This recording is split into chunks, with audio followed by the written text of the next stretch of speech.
भूर्भुवः स्वः तत्सवितुर्वरेण्यं भर्गो देवस्य धीमहि धियो यो नः प्रचोदयात्।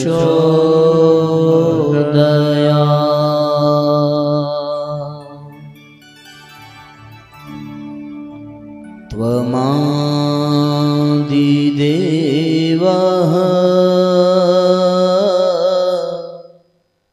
पुरुषः पुराणः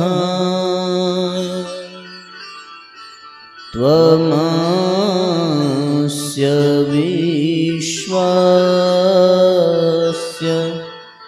परं निधानम् वेत्तासि वेद्यं च परं च धाम त्वया ततं विश्वमनन्तरूपम्।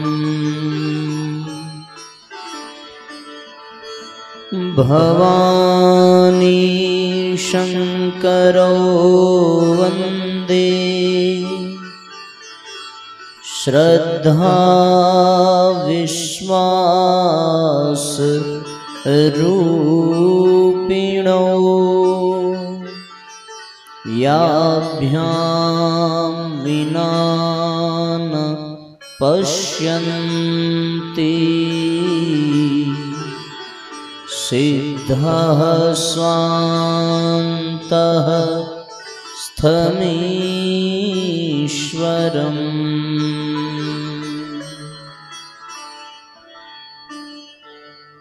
नमस्ते सतेते जगत्कारणाय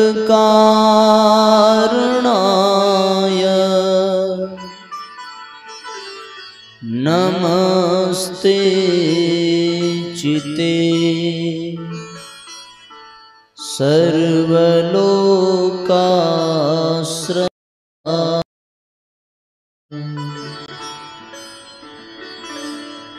नमो द्वैततत्त्वाय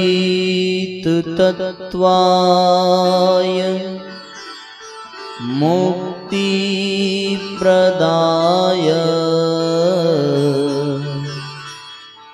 नमो ब्रह्मणे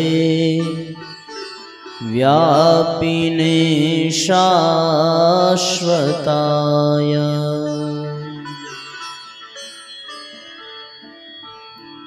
सत्यव्रतं सत्यपरं त्रिसत्यं सत्यस्य योनिं निहितं च सत्ये सत्यस्य सत्य मृतसत्यनेत्रम्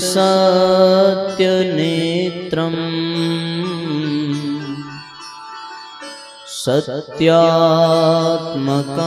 त्वां शरणं प्रपन्ना।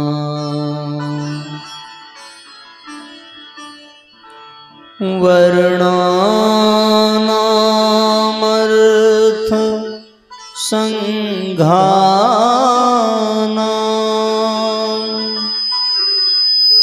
रसानां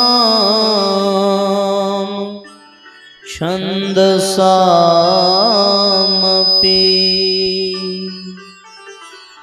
मङ्गलानां च कर्तारो वन्दे वाणी विनायको।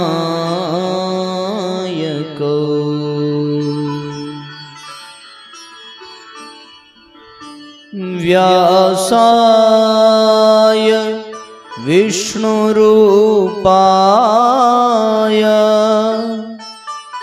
व्यासरूपाय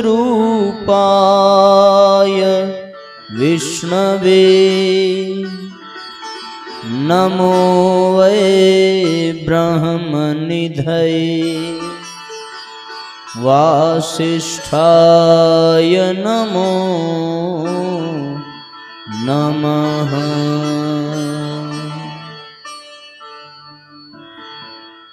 गुरुर्ब्रह्मा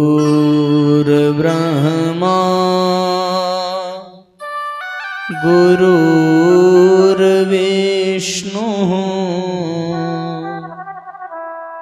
गुरुर्देवो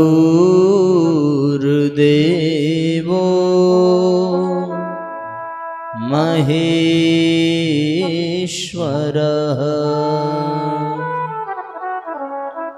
गुरुः साक्षात्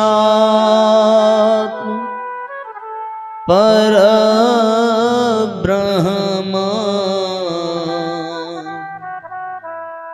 तस्मै श्री गुरुवे नमः। अतुलित बलधामं हेमशैलाभदेहं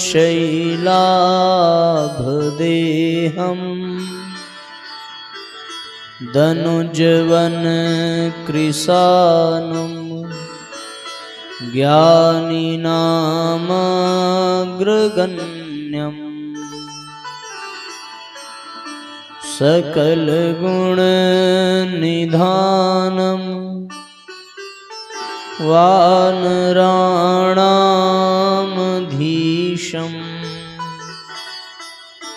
रघुपतिप्रियभक्तं वातजातं नमामि।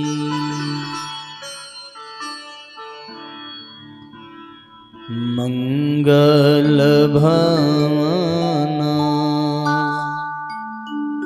अमंगलहारी प्रभुंस दशरथ अजिर बिहारी।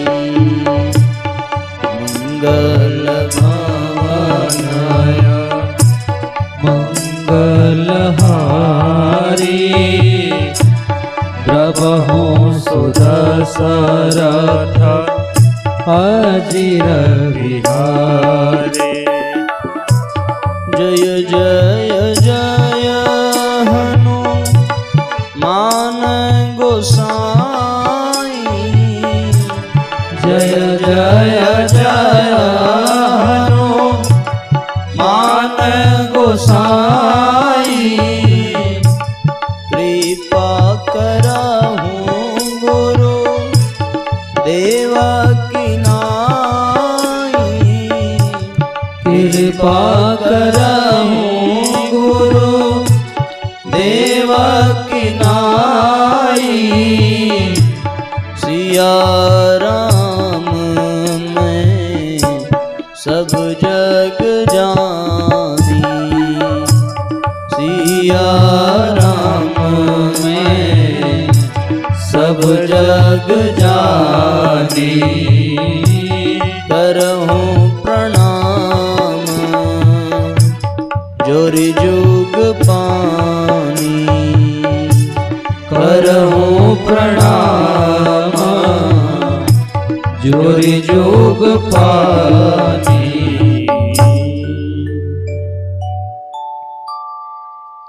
प्रज्ञा पुराणम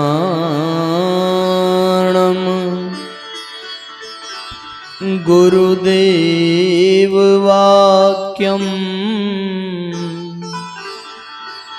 तत्प्रेरणा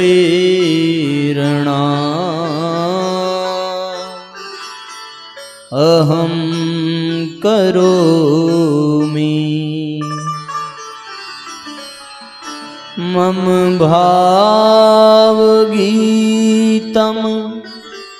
हृदयस्य प्रीतं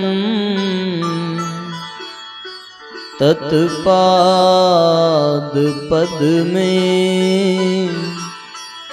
समर्पयामि।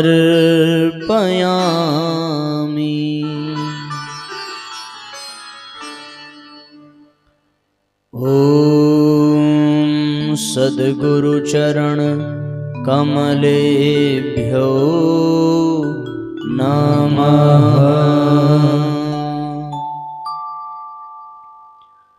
शत शत तुमको प्रणाम सद्गुरु तुमको प्रणाम।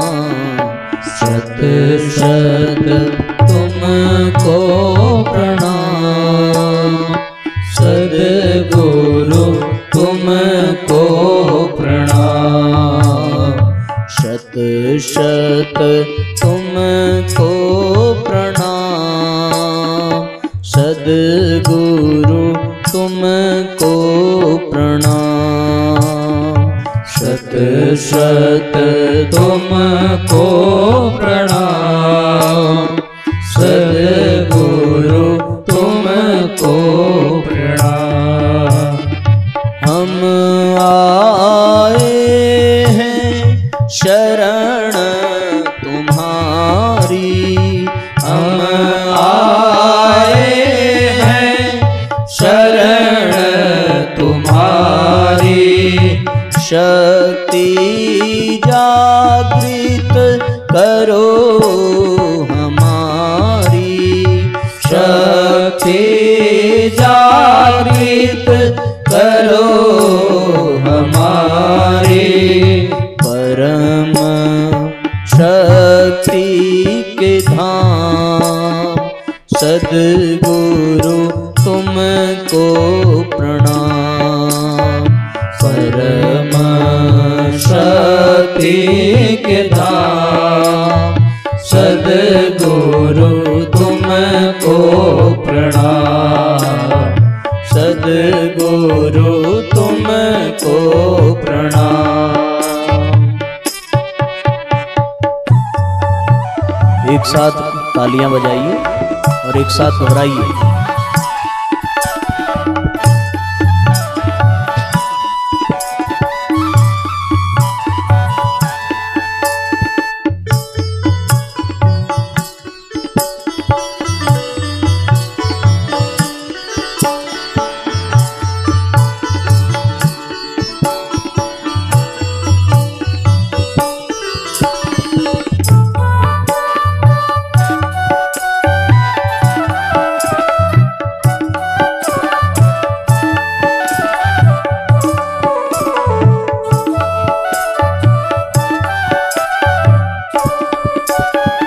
ज्ञान रश्मि में ज्योत जगा दो। ज्ञान रश्मि में ज्योत जगा दो। उर में भक्ति का दीप जला दो। उर में भक्ति का दीप जला दो। तृप्ति होय जपना सद्गुरु तुमको प्रणाम। तृप्ति होय जपना सद्गुरु तुमको प्रणाम।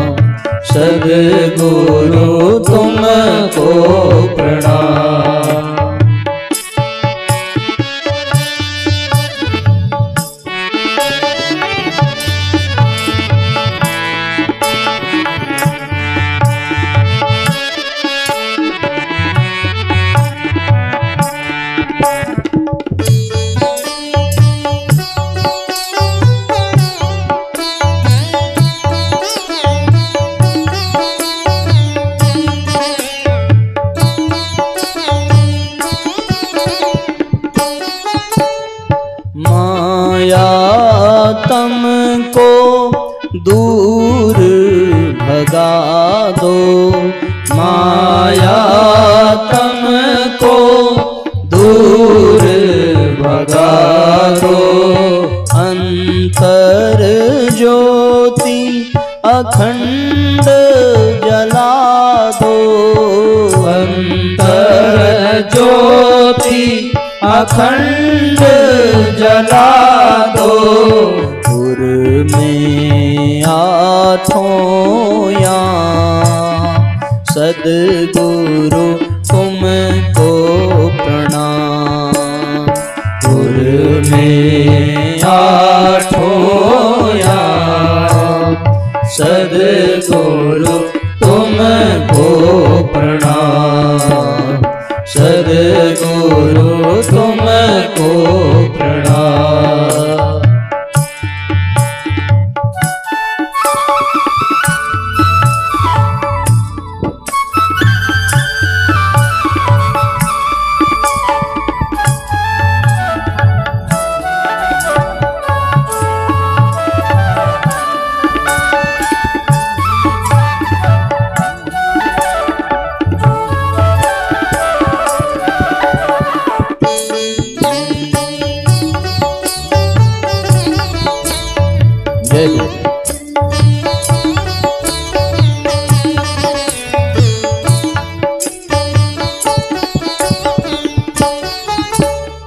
जन कल्याण हो कर्म हमारा, जन कल्याण हो कर्म हमारा। मानव सेवा धर्म हो प्यारा, मानव सेवा धर्म हो प्यारा।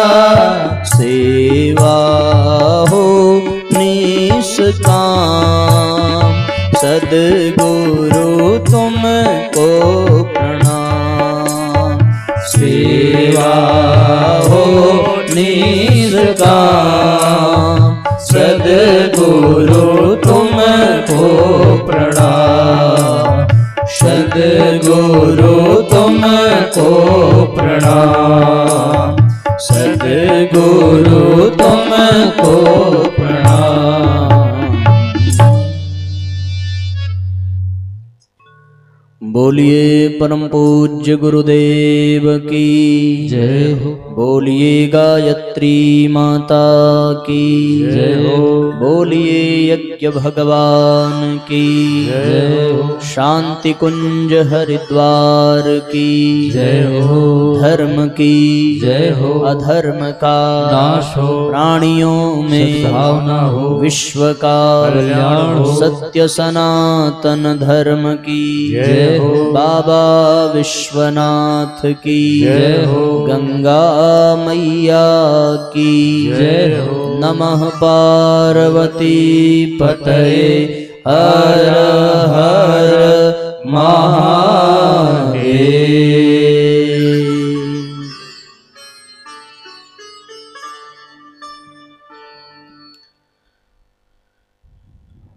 वेदमूर्ति तपोनिष्ठ परम पूज्य गुरुदेव एवं स्नेह सलीला परम वंदनीय माता जी के सूक्ष्म उपस्थिति में पंच दिवसीय श्रीमद् पावन प्रज्ञा पुराण कथा के इस आध्यात्मिक अनुष्ठान के प्रथम सत्र में व्यासपीठ के समक्ष विराजमान सभी आत्मीय बंधुओं, शक्ति स्वरूपा माताओं बहनों, देवतुल्य सत्संग प्रेमी साथियों, आप सबके हृदय में विराजमान परमपिता परमेश्वर को सदैन्य प्रणाम करते हुए आइए हम सभी भावपूर्वक आज के सत्र का शुभारंभ करें। आज के इस सत्र में व्यासपीठ की ओर से आप सबका बहुत बहुत स्वागत, बहुत बहुत अभिनंदन है। परम सौभाग्य का ये विषय है जब हम सभी को सत्संग की प्राप्ति हो रही है। जीवन में ऐसे अवसर बार बार आते रहने चाहिए जिससे कि हम सबका मन मस्तिष्क परिष्कृत होता रहे। और इसीलिए ऋषियों ने, महर्षियों ने, जितने भी महापुरुष हैं, जितने भी आर्ष ग्रंथ हैं, वो सब सत्संग की महिमा का मुक्त कंठ से गुणगान करते हैं। जिसके जीवन में सत्संग होता है उसके जीवन में सकारात्मक प्रगति की संभावनाएं बढ़ जाती हैं। और सत्संग केवल और केवल आत्मिक उत्थान के लिए, आत्म कल्याण के लिए आयोजित किया जाता है और इसी उद्देश्य से उसमें भाग भी लेना चाहिए। मनुष्य की 10 इंद्रियों में ग्रहण करने के लिए मुख्य रूप से 2 विशेष इंद्रियां बहुत महत्व रखती हैं। उनमें पहली है मनुष्य की कर्ण इंद्रिय और दूसरी है नेत्र इंद्रिय। श्रोत्र और नेत्र के माध्यम से मनुष्य जहां कहीं भी जाता है वहां कुछ न कुछ ग्रहण करता है। जैसा वो देखता है वैसा सीखता है, अथवा जैसा सुनता है वैसा वो सीखता है। तो उसके मस्तिष्क को, उसकी बुद्धि को जो ज्ञान प्राप्त होता है वो इन्हीं 2 इंद्रियों के सहारे प्राप्त होता है।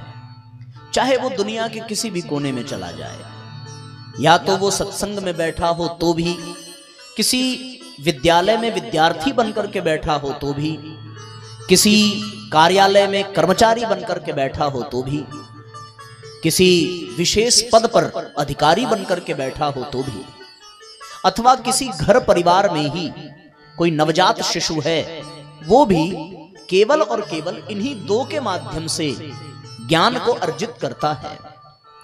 जैसा वो देखेगा वैसा ही वो सीखेगा, और जैसा वो सुनेगा वैसा ही वो बनने का प्रयास करता है। तो एक तरीके से ये भी कहा जा सकता है कि हम जैसा देखते हैं, जैसा सुनते हैं, वैसे ही विचार हमारे बन जाते हैं। यदि हम अच्छा देखें तो हमारे विचार भी अच्छे बनते हैं, यदि हम बुरा देखें तो हमारे विचार भी उसी प्रकार बनते हैं। यदि हम अच्छा सुने तो हमारे विचार भी अच्छे बनेंगे, और बुरा सुने तो हमारे विचारों में बुराई वाली जो बातें सुनी गई हैं उसका भी कुछ न कुछ असर, कुछ न कुछ प्रभाव निस्संदेह रहेगा।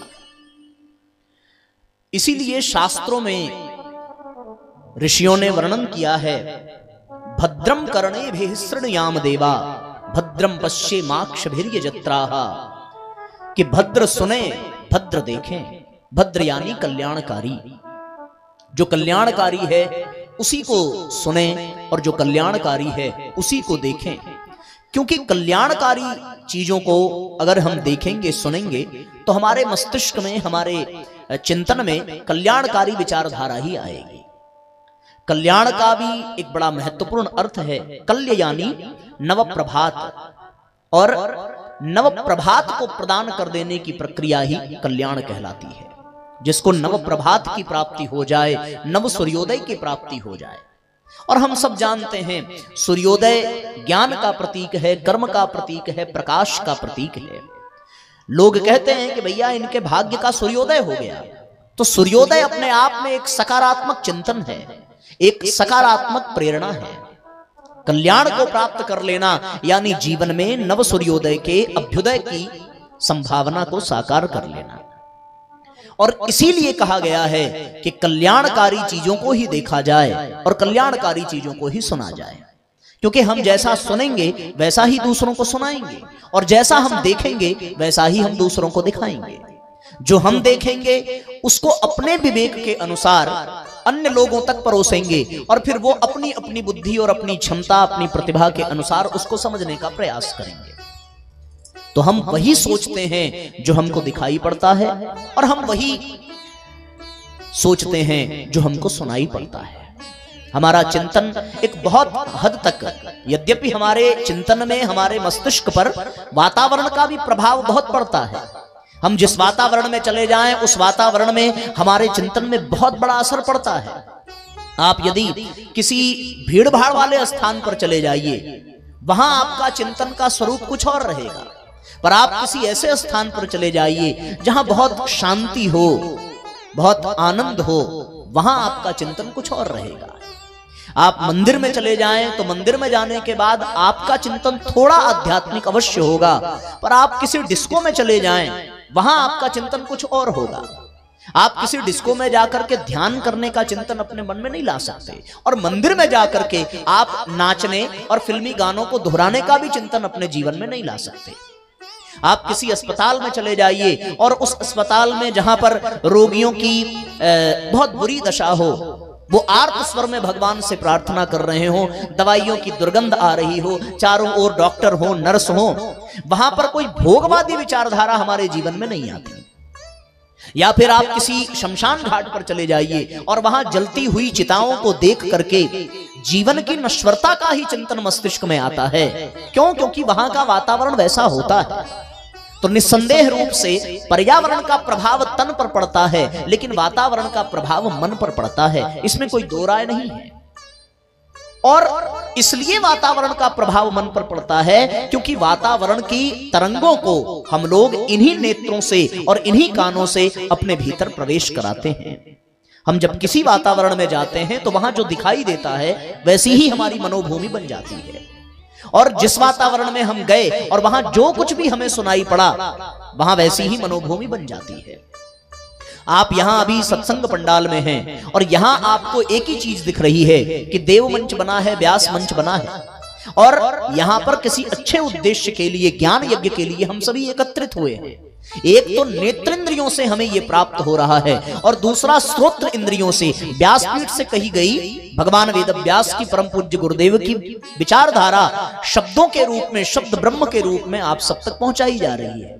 तो यहां आप वही ग्रहण कर रहे हैं जो आत्म कल्याण के लिए, लोक कल्याण के लिए, अपने जीवन के कल्याण के लिए अति आवश्यक है। तो यहां पर आपकी विचारधारा भी वैसी बनेगी, इसलिए हम सबको अपनी विचारधारा वैसी ही बनानी चाहिए और उन विचारधाराओं से हमें लाभान्वित होना चाहिए। जैसी सोच होगी वैसा ही हमारा कर्म होगा। परम पूज्य गुरुदेव ने कहा है कि जो जैसा सोचता है वैसा ही करता है और वैसा ही बन जाता है। और सोच किस पर निर्भर है? उसी पर निर्भर है कि हम क्या देखते हैं, क्या सुनते हैं। शायद इसीलिए महात्मा गांधी ने यह कहा होगा कि बुरा मत देखो, बुरा मत सुनो और बुरा मत कहो। उद्देश्य यही रहा होगा, क्योंकि जो देखते हैं वही तो हम प्रकट करते हैं, जो सुनते हैं वही हम व्यक्त करते हैं। तो बुरा न देखें, बुरा न सुने। गोस्वामी जी ने रामचरितमानस में बहुत सुंदर वर्णन किया है कि जब भगवान श्री राम ब्रह्मर्षि वाल्मीकि से प्रश्न पूछते हैं कि भगवान आप ही हमें बताइए कि हम कहां रुकें और कहां निवास करें, तो इसका वर्णन करते हुए ब्रह्मर्षि वाल्मीकि भगवान राम को कुछ स्थान बताते हैं और उन स्थानों का वर्णन करते हुए बहुत सुंदर तरीके से वो कहते हैं। उन चौपाइयों का हम थोड़ा गान करेंगे, सभी एक साथ दोहराएं और एक साथ गुनगुनाएं भी उन चौपाइयों का। सुनहु राम अब कहूं निकेता, वंदे वेद मातरम। सुनहु राम अब कहूं निकेता, वंदे वेद मातरम। जहाँ बसहूँ सिय लखन समेता, वंदे वेद मातरम। जहाँ बसहूँ सिय लखन समेता, वंदे वेद मातरम। जिनके श्रवण समुद्र समाना, जिनके श्रवण समुद्र समाना, कथा तुम्हारी सुभग सरिनाना, कथा तुम्हारी सुभग सरिनाना। भगवान से कहते हैं वाल्मीकि जी कि जिनके कान समुद्र के भांति हैं और आपकी सुंदर कथा रूपी अनेक सुंदर नदियों से वो अपने आप को निरंतर भरते रहते हैं। आगे की चौपाइयों में वर्णन करते हैं, भरहि निरंतर हो ही न पूरे, भरहि निरंतर हो ही न पूरे, तिन्हके ही तुम कहो गुहरू रे, तिन्हके ही तुम कहो गुहरू रे। लोचन चातक जिन्ह करी राखे, लोचन चातक जिन्ह करी राखे, रहहि दरस जल घर अभिलाषे, रहहि दरस जल धर अभिलाषे।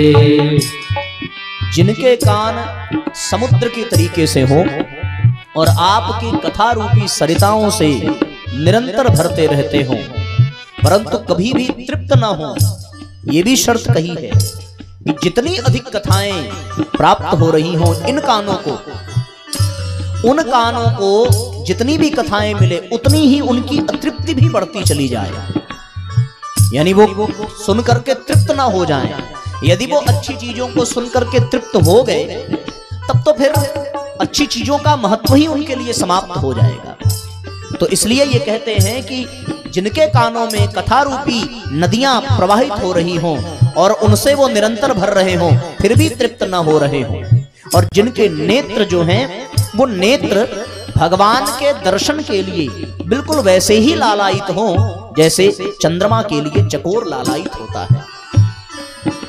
यदि ऐसा भाव हो तो वो भगवान कहते हैं कि प्रभु आप ऐसे ही स्थान पर जाकर के निवास करें, उन कानों में जाकर के निवास करें जो आपकी कथाओं को ग्रहण करती हों, उन नेत्रों में जाकर के निवास करें जो आपके दर्शन के लिए लालायित हो। इसका एक ही भाव है कि इन कानों को हमेशा अच्छी चीजों को सुनने में लगाना चाहिए और इन नेत्रों को हमेशा उन्हीं दृश्यों को दिखाना चाहिए जिनको देख करके हमारे मन में अच्छे विचार उठें।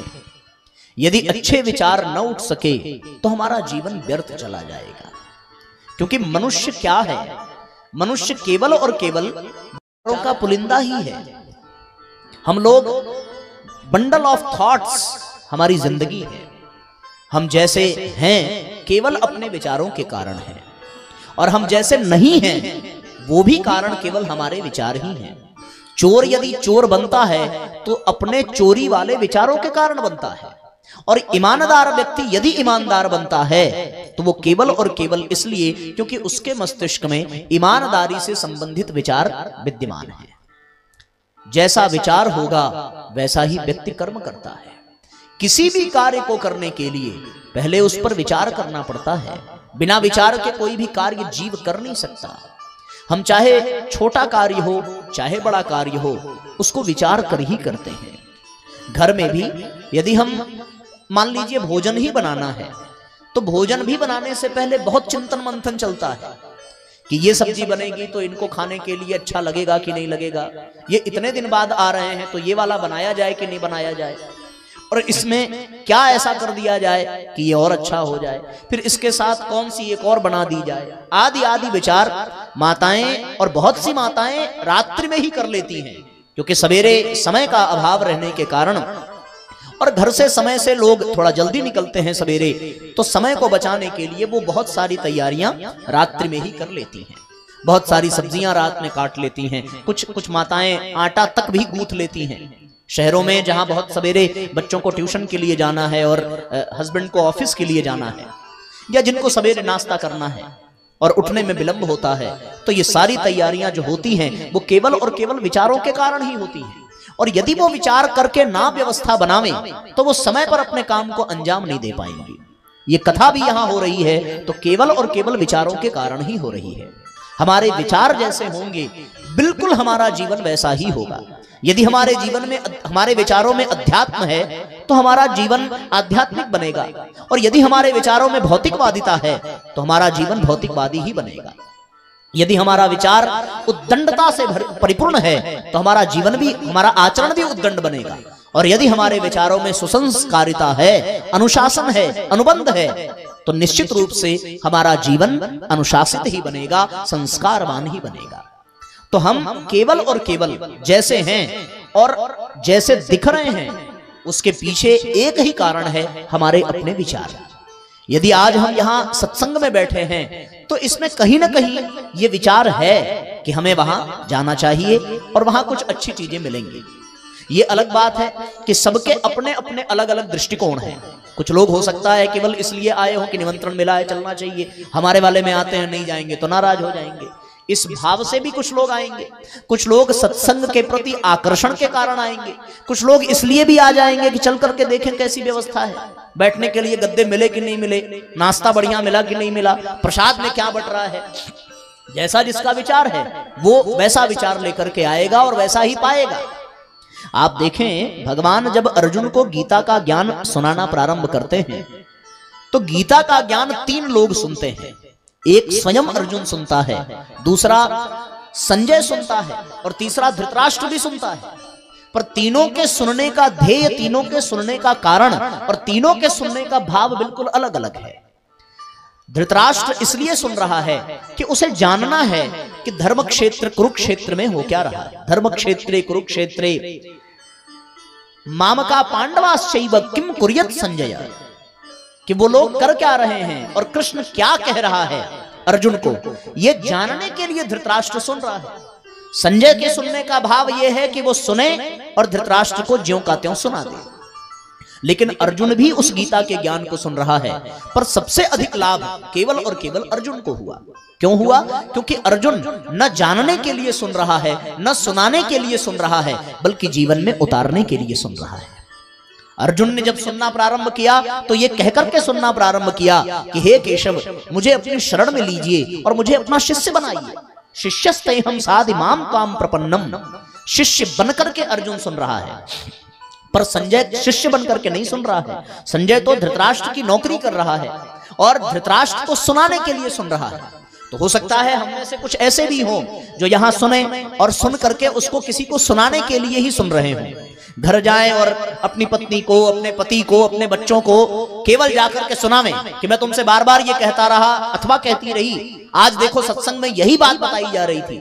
अब वो अपने जीवन में भले न उतारे, लेकिन वो सुना करके जरूर हो जाएंगे कि ये वहां पर बताया गया। और कुछ होंगे जो केवल जानने के लिए, अपनी जानकारी को इकट्ठा करने के लिए सुनेंगे। पर वही लोग धन्य हो पाते हैं, वही लोग संदेह से मुक्त हो पाते हैं जो अर्जुन के तरीके से श्रोता बनकर के सुनते हैं।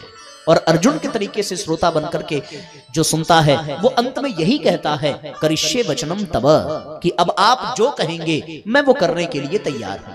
फिर वो कृष्ण के अनुसार अपने जीवन को आगे के क्रम में चलाता है। तो कुल मिलाकर कहने का तात्पर्य यह है साथियों कि हम सभी यहां इन 5 दिनों तक सत्संग के लिए एकत्रित हुए हैं। विलग विलग स्थानों से आकर के, अलग अलग माध्यमों से आकर के और अलग अलग उद्देश्यों से आकर के, पर यहां इस पंडाल में आने के बाद हमारा केवल एक ही उद्देश्य होना चाहिए कि हमारे विचारों का परिष्कार हो। हम बिल्कुल स्वतंत्र होकर के और बिल्कुल खुल करके अपने हृदय के द्वार को खोल करके यहां पर भावपूर्वक बैठें और इस भाव से बैठें कि हमें यहां से कुछ प्राप्त होगा। क्यों प्राप्त होगा? इसलिए क्योंकि हम यहां पर अपना समय दे रहे हैं और यहां हमारे नेत्र भी खुले हैं और यहां हमारे कर्ण भी खुले हैं। केवल इन्हीं 2 को खोल कर रखने की आवश्यकता भी है, बाकी इंद्रियों को यहां खोलने की आवश्यकता नहीं है। अगर आप यहां अपना मुंह खोल करके बैठे तो मुंह आप 2 ही 3 चीजों के लिए खोलेंगे, या तो बोलने के लिए खोलेंगे या तो कुछ खाने के लिए खोलेंगे। तो भोजन तो आप लोगों को पहले ही करा दिया गया ताकि यहां पर आप भोजन ना करें। और दूसरा, यहां पर बोलने का अधिकार केवल और केवल व्यासपीठ को है। आपको अपना मुंह बंद करना ही पड़ेगा, और यदि आप अपना मुंह चालू रखेंगे तो हम लोगों को अपना मुंह बंद करना पड़ेगा। इसलिए केवल और केवल कर्णेंद्रियों को खोल करके रखा जाए, नेत्र इंद्रियों को खोल करके रखा जाए, और इस भाव से रखा जाए कि हमें इससे कुछ ग्रहण करना है। लेकिन इतना भी ध्यान देना पड़ेगा, अगर हमारा ध्यान भटका और हम लोग अपने इन दोनों इंद्रियों का सदुपयोग यहां नहीं कर पाए, तो जैसा लाभ मिलना चाहिए वैसा लाभ मिलेगा भी नहीं। कान भगवान ने दो दिए हैं, एक से सुनोगे और दूसरे से निकलने की भी संभावना है। हमें दोनों से सुनना है और निकालने की बजाय उसको अपने हृदय तक उतारने का भी प्रयास करने की आवश्यकता है। स्वाध्याय में चिंतन मनन और निधिध्यासन का भी विधान है कि हम जो सुने उस पर चिंतन करें, चिंतन करने के पश्चात उस पर मनन करें कि उसको जीवन में कैसे उतारें। और निधिध्यासन का तात्पर्य ये है कि जो सुना गया उसको उतारने के बाद अब उसका जीवन में अभ्यास भी करना प्रारंभ करें।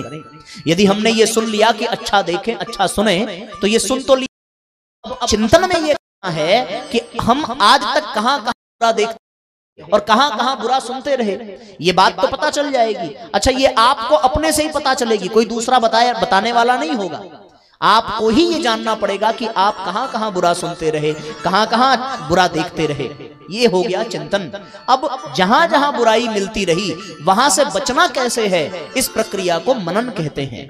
और फिर बचने के बाद फिर अच्छा देखना और अच्छा सुनने का अभ्यास करना, इसी प्रक्रिया को निधिध्यासन कहते हैं। ये 3 स्टेप का ये क्रम है। जो इन 3 प्रक्रियाओं को जीवन में धारण कर लेता है, वो जहां कहीं भी कुछ अच्छा पा जाएगा वो उसके जीवन में उतरने लगेगा। और यदि यहां से सुना और सुन करके यहां से प्रस्थान कर गए, न उस पर चिंतन किया, न उस पर मनन किया और न उसका अभ्यास किया जीवन में, तो फिर बेकार हो जाएगा बैठना।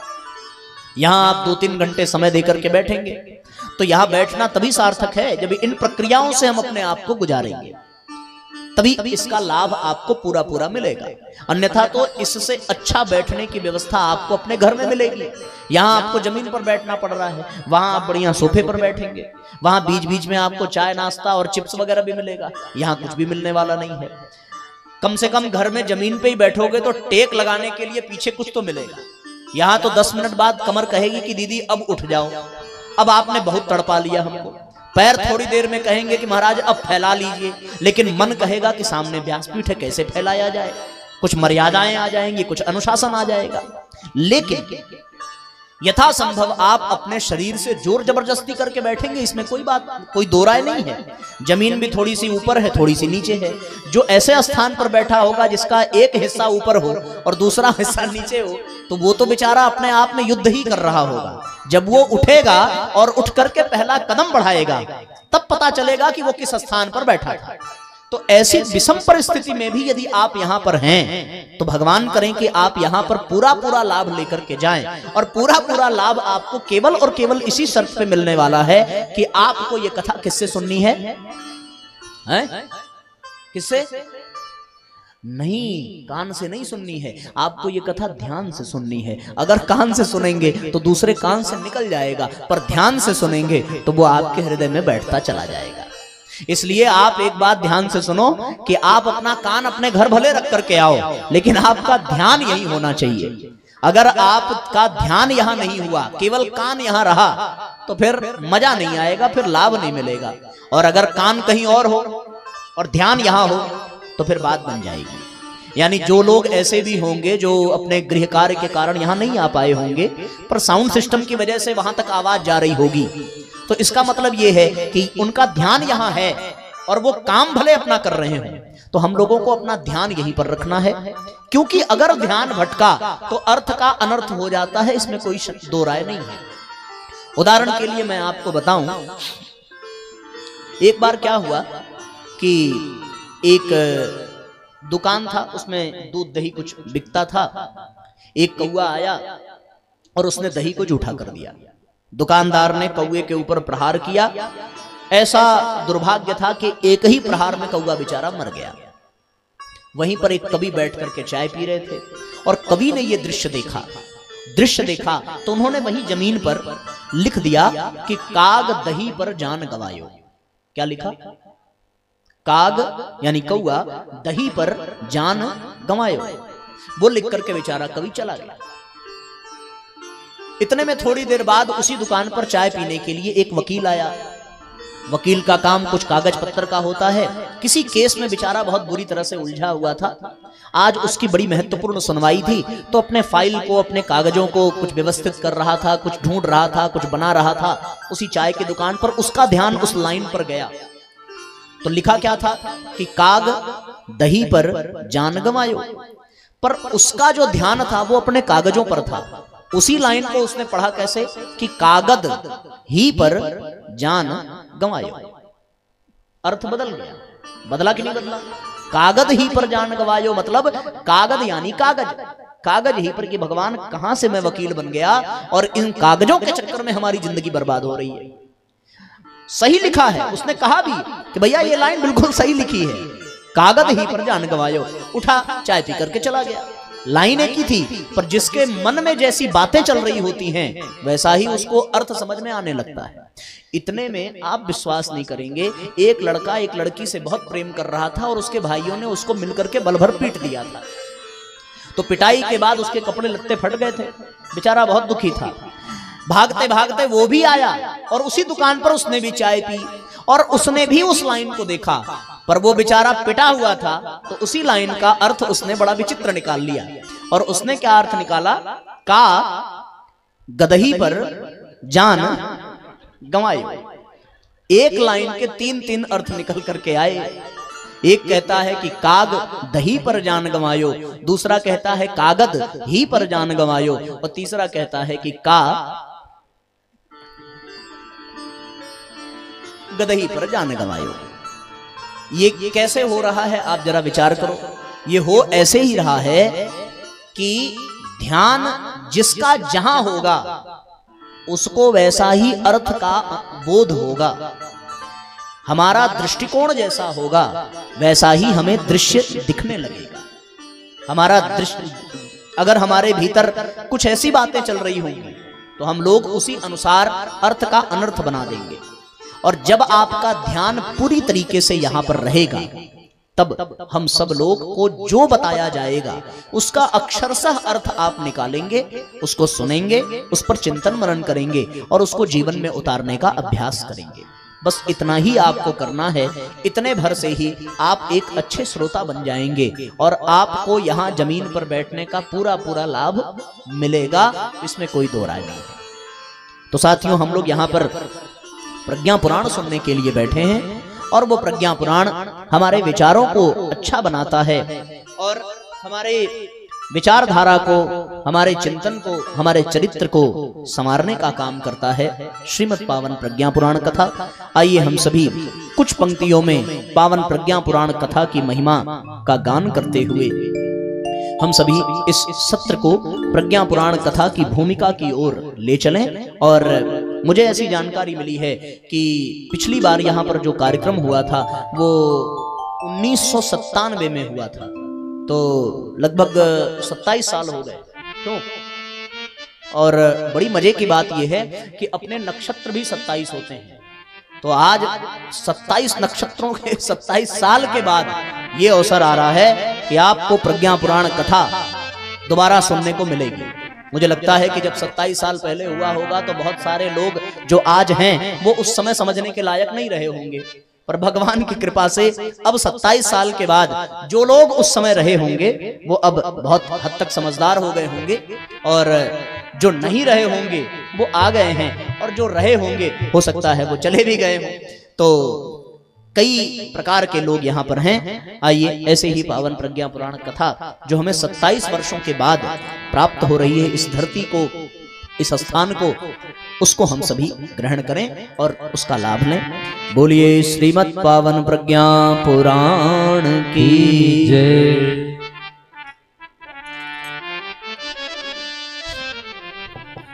दोनों हाथ से तालियां बजाएंगे। अब तो थोड़ा हमारा आपका परिचय भी हो गया है ना? अभी तक तो बहुत शंका कुशंकाएं होती हैं कि जो आए हैं देख करके तो बड़े विचित्र लग रहे हैं, बड़ी मुश्किल से चल रहे हैं, पता नहीं क्या करेंगे मंच पे जाके, कैसे बोलेंगे।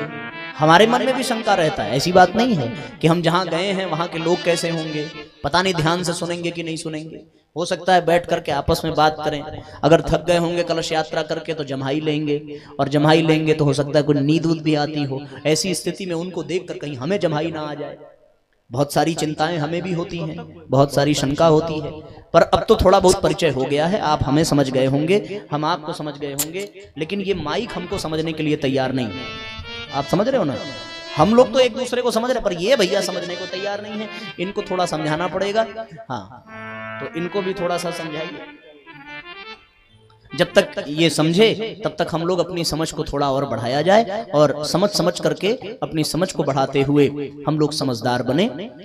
कथा प्रज्ञा पुराण की सुनो, ज्ञान की पावन धारा है। कथा प्रज्ञा पुराण की सुनो, ज्ञान की पावन धारा है। कथा प्रज्ञा पुराण की सुनो, ज्ञान की पावन धारा है। कथा प्रज्ञा पुराण की सुनो, ज्ञान की पावन धारा है।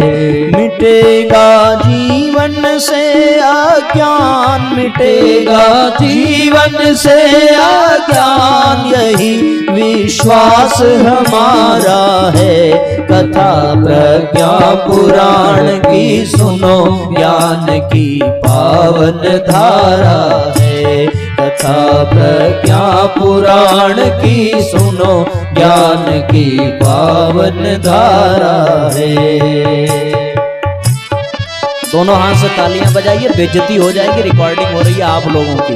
अब तो हम मुक्त हैं, हम बजाएं चाहे ना बजाएं, पर अब कैमरे का मुंह आपकी ओर है, इसलिए अब जिम्मेदारी आपकी है। जोरदार तालियां बजाइए और दोहराते हुए रहिए। नहीं भी दोहराने आवे तब भी लिपसिंग करते रहिए, ताकि कैमरे को ये लगे कि हाँ पढ़े लिखे लोग बैठे हैं। ठीक है ना?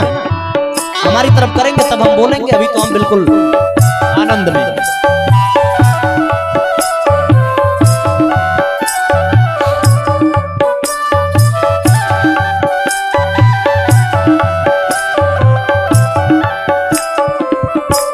रचयिता है इसके युग व्यास, ज्ञान का जिनने किया प्रकाश। रचयिता है इसके युग व्यास, ज्ञान का जिनने किया प्रकाश। हो रहा आलोकित आकाश, मिट रहा सकल अंधविश्वास। हो रहा आलोकित आकाश, मिट रहा सकल अंधविश्वास। प्राण का हो अभिनव संचार, प्राण का हो अभिनव संचार। यह अमृत धारा है। कथा प्रज्ञा पुराण की सुनो, ज्ञान की पावन धारा है। कथा प्रज्ञा पुराण की सुनो, ज्ञान की पावन धारा है। दोनों हाथ ऊपर उठा करके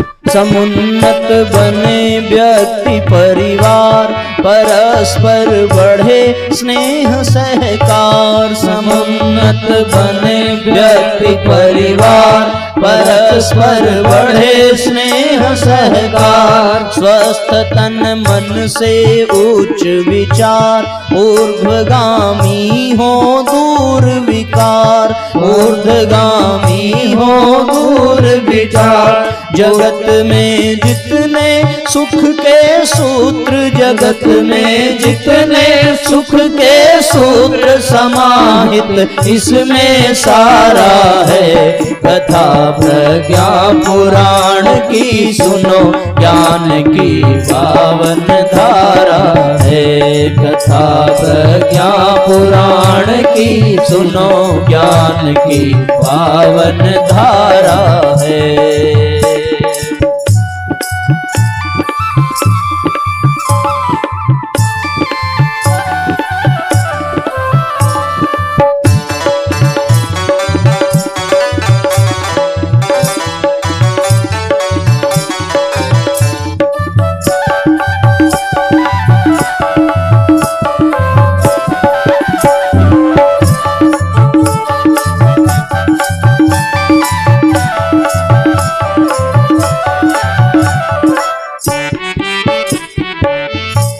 कथा में गंगा गायत्री, कथा में राम और सीता, कथा में गंगा गायत्री, कथा में राम और सीता। समाहित सविता सावित्री, पिरोए कृष्ण और गीता। समाहित सविता सावित्री, पिरोए कृष्ण और गीता। करे निर्मल मति विमल सुजान, करे निर्मल मति विमल सुजान। बढ़ाती भाईचारा है। कथा प्रज्ञा पुराण की सुनो, ज्ञान की पावन धारा है। कथा प्रज्ञा पुराण की सुनो, ज्ञान की पावन धारा है।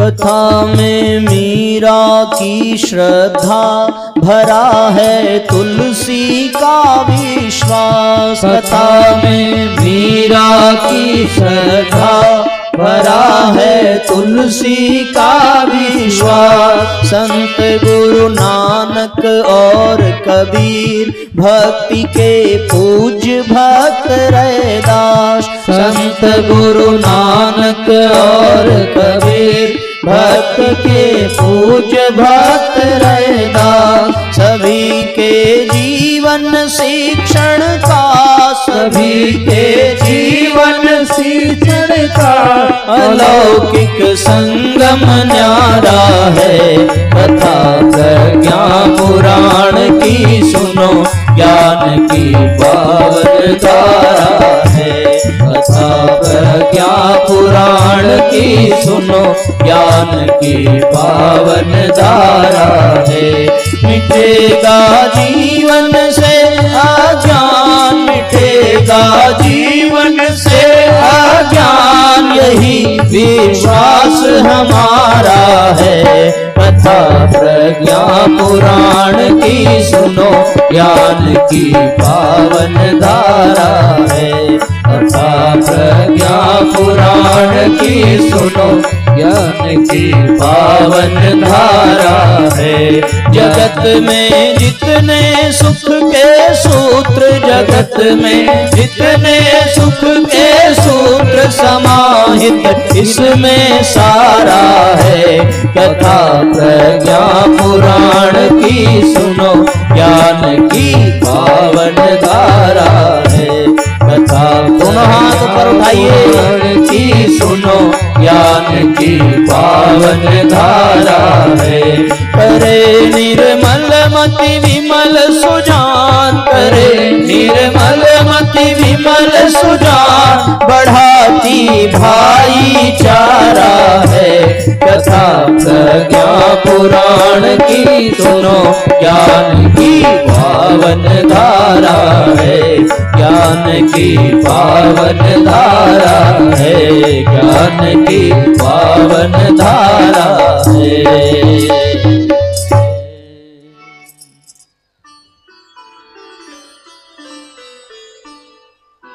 ताली बजा रहे हो क्या आप? किसी ने बजाया क्या ताली?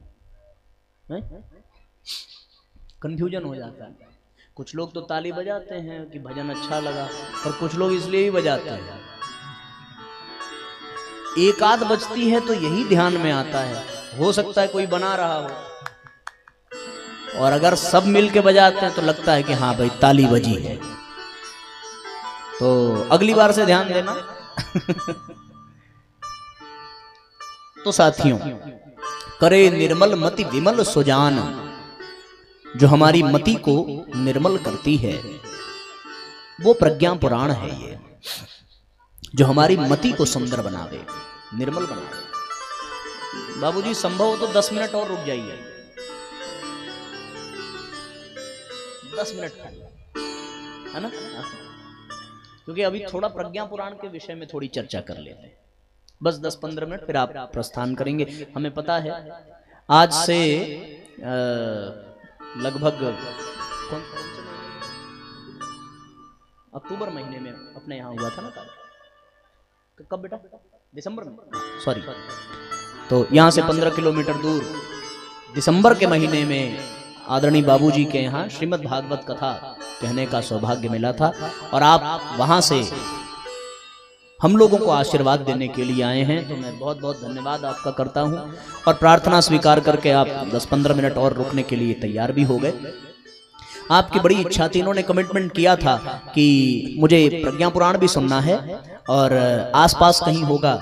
तो ये कथा एक लखनऊ में होने वाली थी मार्च के ही महीने में, पर डेट की वजह से वो पोस्टपोन हुई। उसके पहले ये संयोग बन गया, और ये आपके लिए लखनऊ की अपेक्षा और भी अधिक नजदीक हो गया। ऐसा लगता है कि भगवान ने आपकी ही प्रसन्नता के लिए लखनऊ की बजाय यहाँ थोड़ा और नजदीक खींच लिया, ताकि आपको और सुविधा हो जाए। और यहाँ से कुछ 10-15 किलोमीटर की दूरी पर हैं, तो हमें ये आशा होगी कि बीच में फिर से आवागमन बना रहे इन 5 दिनों में। आइए थोड़ी प्रज्ञा पुराण की चर्चा, उसकी भूमिका बता करके फिर आज के सत्र को विश्राम दिया जाएगा, और फिर प्रज्ञा पुराण पर विस्तार में कल हम लोग चर्चा करेंगे। जैसा कि हम सब ने सुना कि प्रज्ञा पुराण निर्मल मति प्रदान करने वाली है। आज तक इस पुराण का नाम भी बहुत से लोगों ने आप में से नहीं सुना होगा, यदि सुना होगा तो इतना विस्तृत नहीं सुना होगा, क्योंकि मूलतः हमारी भारतीय संस्कृति में जो अति प्रसिद्ध हैं वो 18 पुराण ही हैं। 18 पुराणों की विस्तृत व्याख्या करने के लिए 18 उप पुराणों का सृजन हुआ, पर परम पूज्य गुरुदेव ने समय की आवश्यकता को देखते हुए 19वें पुराण की रचना की, और 19वें पुराण का नाम उन्होंने श्रीमद् प्रज्ञा पुराण रखा। इस पुराण की आवश्यकता क्यों पड़ी? इस पुराण की आवश्यकता यदि हमें समझनी हो तो समस्त पुराणों की रचना करने वाले भगवान वेद व्यास की ही एक पंक्ति इस पुराण की रचना के लिए बाध्य करती है, और उनकी एक पंक्ति है साथियों, उन्होंने खुद कहा है कि किम श्रुतैः बहुभिः शास्त्रैः पुराणैश्च भ्रमावहैः। इसका तात्पर्य यह है कि जितने भी पुराण हम सुनते हैं, किम श्रुतैः बहुभिः, समस्त पुराणों को, शास्त्रैः पुराणैश्च भ्रमावहैः, ये सब भ्रम पैदा करते हैं।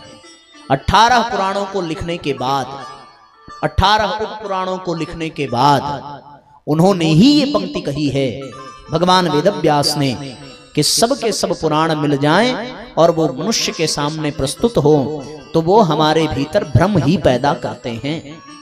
इसमें ध्यान देने वाली बात यह है साथियों कि दोष उन पुराणों में नहीं है, दोष है आजकल के इस वर्तमान समय में जो प्राणी हैं उनके मस्तिष्क में, उनके विचारों में। भ्रम का कारण वो पुराण नहीं है, उन पुराणों ने तो समाज का मार्गदर्शन ही किया है, उन पुराणों ने तो समाज को पथ प्रदर्शित ही किया है, पर उन पुराणों के बावजूद भी आप कल्पना करके देखें, किसी एक पुराण को उन्होंने लिखा होगा तो वो अपने आप में परिपूर्ण रहे होंगे, पर उन पुराणों को लिखने के बाद उनको दूसरा लिखना पड़ा, तीसरा लिखना पड़ा, चौथा लिखना पड़ा, ऐसा ऐसा करते करते उनको अष्टादश पुराण लिखने पड़े और अंत में श्रीमद् भागवत महापुराण लिखना पड़ा, जिसका हम सभी बड़े भाव और बड़ी श्रद्धा के साथ श्रवण करते हैं, सप्ताह ज्ञान यज्ञ भी संपन्न करते हैं। पर इन सबको लिखने के बाद वही भगवान वेदव्यास, जिन्होंने महाभारत जैसा ग्रंथ लिखा, जिन्होंने भगवान कृष्ण के द्वारा गाई गई गीता को लिपिबद्ध किया, और इन सब का सृजन करने के पश्चात वही कहते हैं कि ये सब के सब पुराण जो हैं भ्रम पैदा करने वाले हैं। पर ध्यान देने वाली बात ये फिर से मैं दोहराऊं कि ये दोष पुराणों का नहीं है, बल्कि आज हमारी बुद्धि का है, जो हमारी बुद्धि उस स्तर की नहीं रह गई है कि हम उन पुराणों के भाव को समझ सकें। क्योंकि वेदव्यास जी ने उन पुराणों को लिखा है समाधिस्थ होकर के, और समाधि भाव से लिखे गए पुराणों को समझने के लिए हमें समाधि तक की यात्रा को संपन्न करना पड़ेगा, तभी तो हम समाधिस्थ हुए भगवान वेदव्यास के द्वारा लिखे गए पुराणों को अक्षरशः समझ पाएंगे। अन्यथा तो अपनी अपनी बुद्धि के अनुसार ये बिल्कुल वही काग दही पर जान गंवाजो वाली उक्ति चरितार्थ होगी, और उस एक लाइन को अपनी अपनी बुद्धि, अपने अपने विवेक के अनुसार, अपने अपने अनुभव के अनुसार ही हम समझ पाएंगे। तो ये पुराण हमारे लिए भ्रम का कारण बन जाते हैं। आज समाज में बड़ी भ्रांतियां हैं, और ये भ्रांतियां इन्हीं पुराणों से निकल करके आई हैं। उदाहरण के लिए आप ऐसा समझ लें कि एक तरफ ये पुराण कहता है कि आचार्य देवो भव, पितृदेवो भव, मातृदेवो भव, पर दूसरी तरफ यही पुराण कहता है कि पिता तजो प्रहलाद विभीषण बंधु भरत महतारी, गुरु बलि तजो कंत ब्रजबन तन भय मुदमंगलकारी। ये पुराण ही कहते हैं। एक तरफ पुराण कह रहा है कि माता देव के गुरु के समान है, आचार्य भी देव है, पिता भी देव है, पर दूसरी तरफ यही पुराण ये प्रेरणा दे रहा है कि भरत ने अपनी माता का त्याग किया, प्रहलाद ने अपने पिता का त्याग किया, गुरु का त्याग महाराज बलि ने किया, भाई का त्याग विभीषण ने किया। ये कहां से मिला? ये पुराण से ही मिला। अब लोग भ्रम में पड़ जाते हैं कि अब किसका क्या कर्तव्य है, कब माँ को पूजना चाहिए और कब माँ का त्याग करना चाहिए। फिर इसको समझने के लिए सद्गुरुओं की, संतों की आवश्यकता पड़ती है, पर वो कहां सहजता से मिल पाते हैं? वो तो हमारे भगवान की कृपा से ही, बिन हरि कृपा मिले ही नहीं संता। भगवान की कृपा हो, संत मिले, तब जाकर के हमें उसका अक्षरशः ज्ञान हो सके कि कब कहां कौन सी आवश्यकता है। रामचरितमानस में एक चौपाई ऐसी लिख दी गई कि ढोल गवार शूद्र पशु नारी सकल ताड़ना के अधिकारी। इस एक चौपाई पर कितना तर्क कुतर्क होने लगा। भ्रम पैदा हुआ कि नहीं हुआ? कहीं लोग कहने लगे कि नारियों को गिराया गया है, पर कहीं लोग नारियों का पक्ष लेकर के कहने लगे, कहीं लोग उसका कई कई अर्थ निकाल करके बताने लगे। कुछ लोग इसलिए लड़ जाते हैं आज कि भागवत जी में राधा जी का नाम है, और कुछ लोग इसलिए तर्क करते हैं कि राधा जी का नाम नहीं है। यानी जो पुराण लिखा गया अपने जीवन को परिष्कृत करने के लिए, अपने विचारों को संशोधित करने के लिए, अपनी भावनाओं का परिष्कार करने के लिए, हम उन पुराणों को तर्क का और कुतर्क का एक माध्यम बना करके बैठे हैं। एक तरफ ये पुराण कहते हैं कि युधिष्ठिर धर्मराज हैं, पर दूसरी तरफ यही पुराण कहते हैं कि युधिष्ठिर ने जुआ खेला और अपनी पत्नी को दांव पर लगाया। तो फिर किस दृष्टि से उनको धर्मराज कहा जाए? एक तरफ हम ये भी सुनते हैं इन्हीं पुराणों में कि रावण ने वेदों का स्वर दिया था, वेदों को स्वर दिया था, वो इतना ज्ञानी था। पर दूसरी तरफ हम ये भी सुनते हैं कि वही रावण जो वेदों को स्वर दे रहा है, शिव तांडव स्तोत्र की रचना कर रहा है, और वही रावण सीता का हरण भी कर रहा है। ऐसा तुच्छ कर्म करने वाला भी रावण है। एक तरफ हम इन्हीं पुराणों में ये सुन रहे हैं कि भगवान ने समुद्र के किनारे रामेश्वरम की जब स्थापना की तो रावण को ही पुरोहित्य का सौभाग्य मिला, पर वही रावण भगवान राम का शत्रु भी बन रहा है। अब बताओ भ्रम की स्थिति है कि नहीं है? इन पुराणों में बढ़ा चढ़ा करके वर्णन किया जा रहा है। कहीं पर यह कहा जा रहा है कि ब्रह्मा जी की नाक से वराह भगवान निकले। अगर वैज्ञानिक दृष्टि से देखा जाए, तर्क की दृष्टि से देखा जाए, तो ये अपने आप में बड़ा प्रश्न चिन्ह लग जाता है। कहीं पर यह कहा जा रहा है कि शुक जो भगवान की अमर कथा सुनकर के उड़ा और शुकी को जम्हाई आई और वो उनके मुंह में घुस गया और गर्भ से शुकदेव बनकर के निकला। अब बताओ भ्रम की स्थिति पैदा होती है कि नहीं होती? एक तरफ कहा जाता है कि ब्रह्म मुहूर्त में उठ करके भगवान का ध्यान करो, पर मीराबाई कहती हैं कि जब सपने में शाम मिल रहे हैं तो उठने की आवश्यकता क्या है? अब बताओ आप कौन सी बात को सत्य मानोगे? भ्रम हुआ कि नहीं हुआ? एक तरफ तो हम ये कह रहे हैं कि रावण की नाभि में अमृत है, और एक तरफ हम ये भी कह रहे हैं कि रावण 10 सिर वाला है। अब आप कल्पना करके देखो, यदि सामान्य बुद्धि का आदमी हो और उसके सामने कोई 10 सिर वाला आदमी आ जाए तो वो उस 10 सिर वाले आदमी की व्याख्या कैसे करेगा? आप कल्पना करके देखो, अगर 10 सिर होगा तो एक तो भैया बीच में होगा, पर एक तरफ 5 होगा और दूसरी तरफ कितना होगा? 4 होगा। जिधर ज्यादा होगा बैलेंस उधर ज्यादा होगा, तो इसका मतलब रावण गर्दन टेढ़ी करके चलता था। एक तो भाव ये निकलेगा। दूसरा ये निकलेगा कि अगर रावण अपने दरवाजे में प्रवेश करता रहा होगा तो वो जाता कैसे होगा? तिरछा होकर के बेचारा जाता होगा। अगर डबल बेड पे सोता होगा तो बच्चे और पत्नी तकिया कहां लगाते होंगे, और अगर सिंगल बेड पे सोता होगा तो 2-4 सर उसका जमीन पे लटक रहा होगा। एक और बात अंतिम मैं आपसे कहूं कि अगर वो आपके यहां निमंत्रण में भोजन करने आ जाए तो कौन से मुंह के आगे आप थाली लगाएंगे? अब ये सब शास्त्र बताता नहीं है। इनको सुनने के लिए संतों के पास जाना पड़ेगा, शास्त्रों को समझने के लिए गुरुओं के पास जाना पड़ेगा। हुआ कि नहीं हुआ? ब्रह्म की स्थिति हुई। एक तरफ भाई के धर्म का पालन करने के लिए कुंभकर्ण अपनी जान दे रहा है, दूसरी तरफ विभीषण भी अपना धर्म पालन कर रहा है। किसके धर्म को अच्छा माना जाए? इन तमाम बातों को देखने के बाद हो सकता है आज तक आपका ध्यान इन पर न गया हो, ऐसी अनेकों बातें हैं। इन्हीं शास्त्रों में कहीं पर यह लिखा है कि रविवार को तुलसी नहीं तोड़ना चाहिए, कहीं ये लिखा है कि शंकर भगवान को नहीं चढ़ाना चाहिए, फिर बेलपत्र चढ़ावें तो इसे पटक के चढ़ावें कि लपट के चढ़ावें कि चिपका के चढ़ावें। ये सारा भ्रम आ जाता है। कुछ कहते हैं त्रिपुंड ऐसे लगाना चाहिए, कुछ कहते हैं ऊर्ध्वपुंड लगाना चाहिए।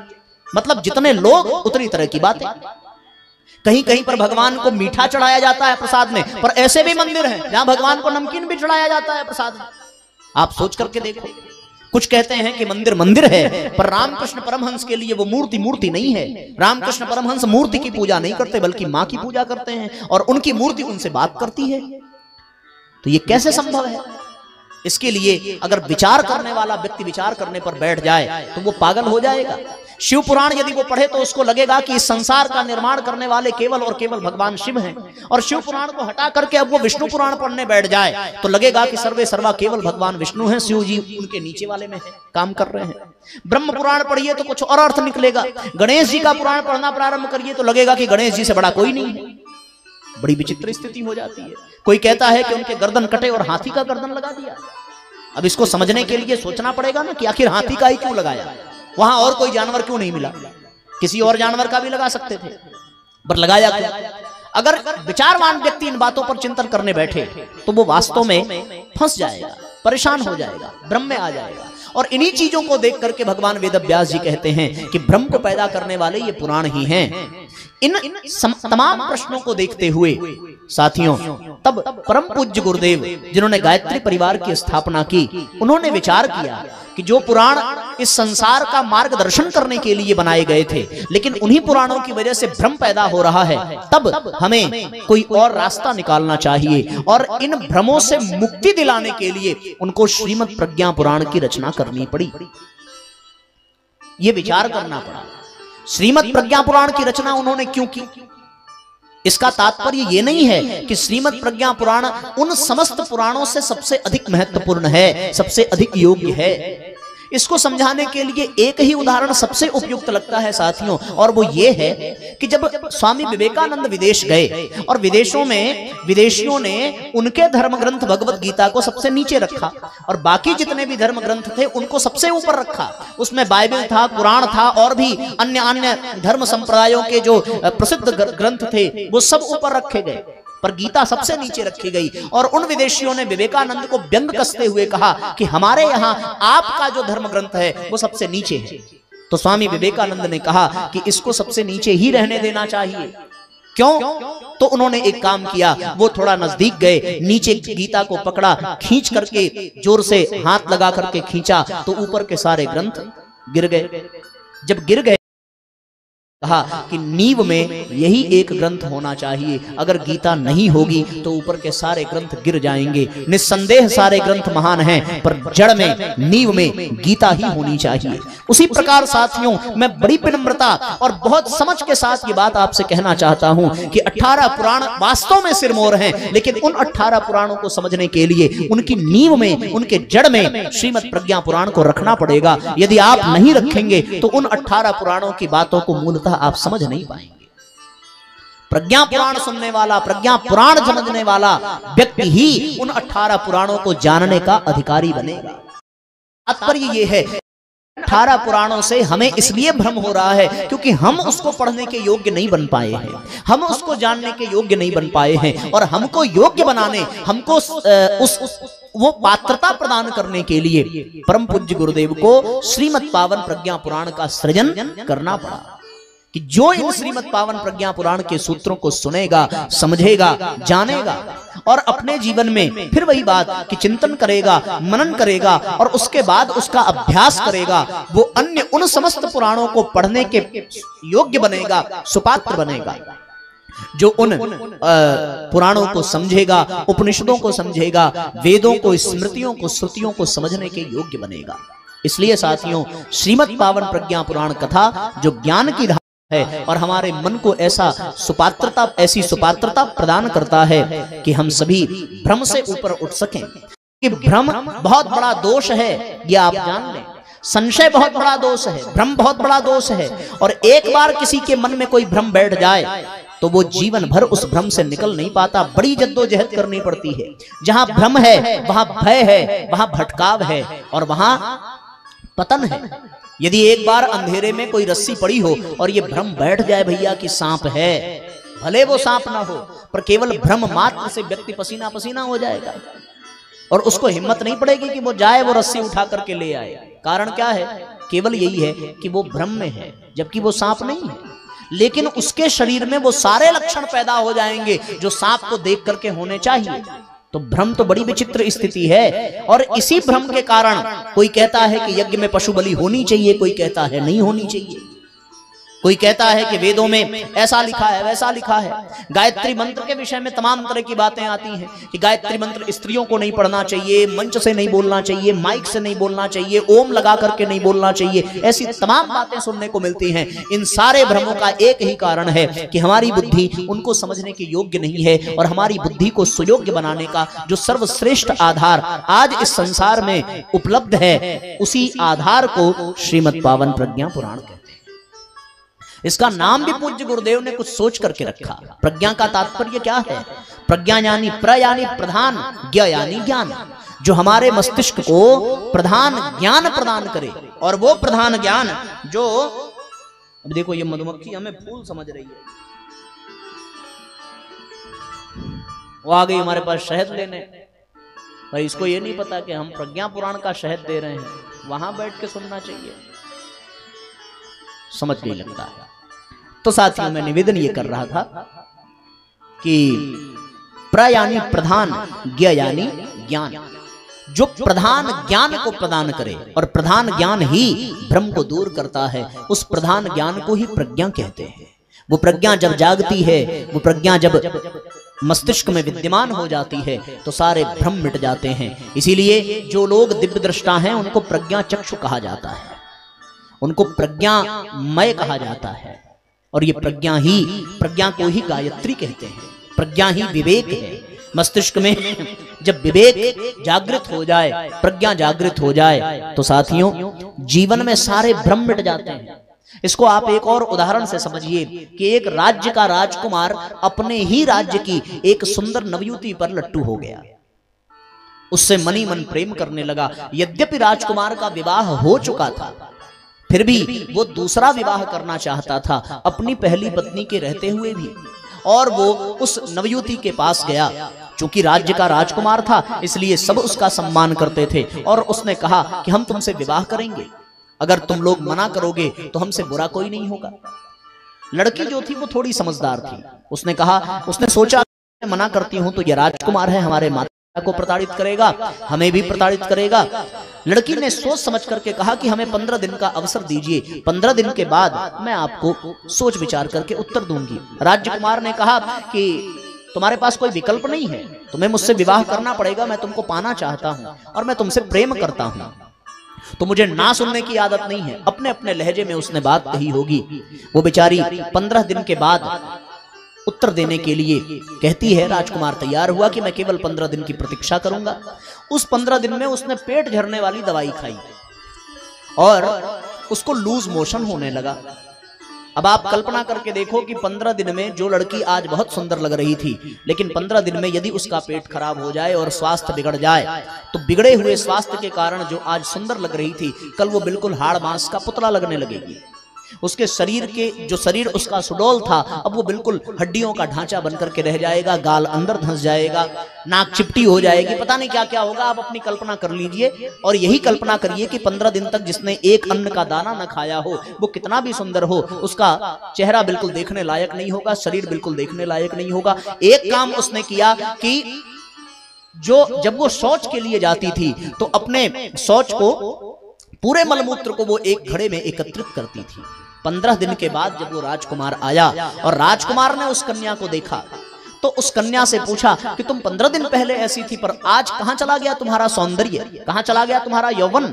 उस कन्या ने इशारा करते हुए कहा कि राजकुमार, उस मटके में मेरा सौंदर्य, मेरा यौवन विद्यमान है, आप वहां जाकर के ले सकते हैं। और जब वो उस मटके में गया, मलमूत्र से भरे हुए मटके को देखा, तो उसकी दुर्गंध से बिल्कुल बेचैन हो गया और उसको वास्तव में ये समझ आ गया कि सौंदर्य केवल और केवल शारीरिक चमक धमक है, वास्तविक सौंदर्य तो आत्मा का होता है। और उस दिन उसका विवेक जागृत हुआ, उसकी प्रज्ञा जागृत हुई। जब प्रज्ञा जग जाती है तो वो शरीर के सौंदर्य में नहीं, आत्मा के सौंदर्य को देखने लगता है। और जब प्रज्ञा नहीं जगती है, प्रज्ञा जब कुंठित हो, तो व्यक्ति को केवल चमड़े की चमक ही आकर्षित करती है। जब प्रज्ञा जग जाए तो व्यक्ति ईमानदार बन जाता है, और प्रज्ञा कुंठित हो जाए तो व्यक्ति बेईमान बन जाता है। जब व्यक्ति की प्रज्ञा जगे तो वो सत्कर्म, सद्विचार और सद्भाव के ओर बढ़ने लगता है, और जब प्रज्ञा कुंठित हो जाए तो वो दुष्कर्म करने लगता है, कुविचारों में फंसता है, दुर्भावनाओं में अपने जीवन को बर्बाद करता है। इसलिए साथियों, प्रज्ञा के जागरण से ही हमारे सारे भ्रम दूर हो सकते हैं, सारा अज्ञान दूर हो सकता है, सारी विडंबनाएं समाप्त हो सकती हैं, सब कुछ समाप्त हो सकता है। ऐसी स्थिति में हम सब लोगों को अपनी प्रज्ञा को जागृत करने के लिए प्रज्ञा पुराण का ही आश्रय लेना पड़ेगा। और जो प्रज्ञा पुराण को आश्रय में लेकर के प्रज्ञा को जागृत कर लेगा, उसके सारे भ्रम, सारे भय समाप्त हो जाएंगे, और उस भ्रम, उस भय, उस भटकाव से मुक्त होकर के ही हम सब कुछ समझने के योग्य बन सकते हैं और यथावत अपने जीवन को सुंदर बना सकते हैं। बस इतनी सी बात। बाबूजी, अब हमारा ये विषय पूरा हो गया, आपको बहुत बहुत धन्यवाद। यदि अब आप जाना चाहें तो हम शहर से आपको विदा करेंगे, इस अपेक्षा के साथ कि आप कल फिर मिलेंगे। हाँ, भगवान करे कल वो जल्दी आवे। ठीक ठीक, चलिए। तो साथियों, आपको व्यासपीठ से प्रणाम करते हैं हम लोग, और हम लोग अपने विषय की ओर चलें। तो ऐसा प्रज्ञा पुराण जो हमें प्रज्ञा जागृत करने की सीख देता है और प्रज्ञा जागृत करने की प्रेरणा देता है, ऐसी प्रज्ञा के जागरण का जो आधार है, वो प्रज्ञा पुराण हम सब के लिए बहुत कल्याणकारी है। ऐसे पावन प्रज्ञा पुराण कथा को हम सभी सुने और सुन करके हम अपने जीवन में उतारने का प्रयास भी करें। ऐसा प्रज्ञा पुराण कथा। बोलिए पावन प्रज्ञा पुराण की जय। परम पूज्य गुरुदेव की पद पंकज सिर नाय, सुमिरे माता भगवती, हम पर हो सहाय। गुरु सत्ता की वंदना करते बारंबार, परिजन श्रोता बंधुजन नमन करो स्वीकार, नमन करो स्वीकार। हम कथा सुनाते पावन प्रज्ञा पुराण की, हम कथा सुनाते पावन प्रज्ञा पुराण की। यह रचना है मेरे गुरुवर श्री राम। यह रचना है मेरे गुरुवर श्री राम की। हम कथा सुनाते पावन प्रज्ञा पुराण की। हम कथा सुनाते पावन प्रज्ञा पुराण की। यह रचना है मेरे गुरुवर श्री राम की। यह रचना है मेरे गुरुवर श्री राम की।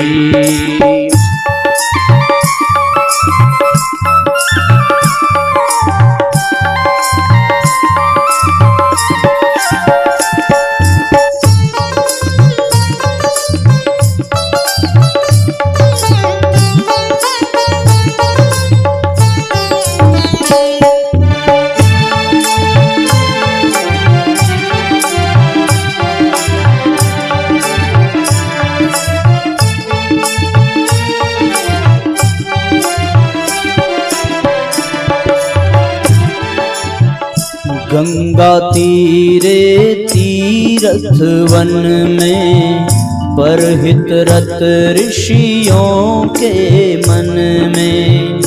गंगा तीरे तीरथ वन में परहित रत ऋषियों के मन में। जन जन की समस्या के शाश्वत समाधान की।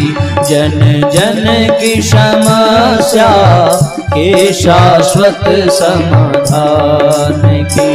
यह चर्चा है देवर्षि और भगवान की। यह चर्चा है देवर्षि और भगवान की। यह रचना है मेरे गुरुवर श्री राम की। यह रचना है मेरे गुरुवर श्री राम की। हम कथा सुनाते पावन प्रज्ञा पुराण की। हम कथा सुनाते पावन प्रज्ञा पुराण की। यह रचना है मेरे गुरुवर श्री राम की। यह रचना है मेरे गुरुवर श्री राम की। दोनों हाथ ऊपर उठा करके एक साथ तालियां बजाइए।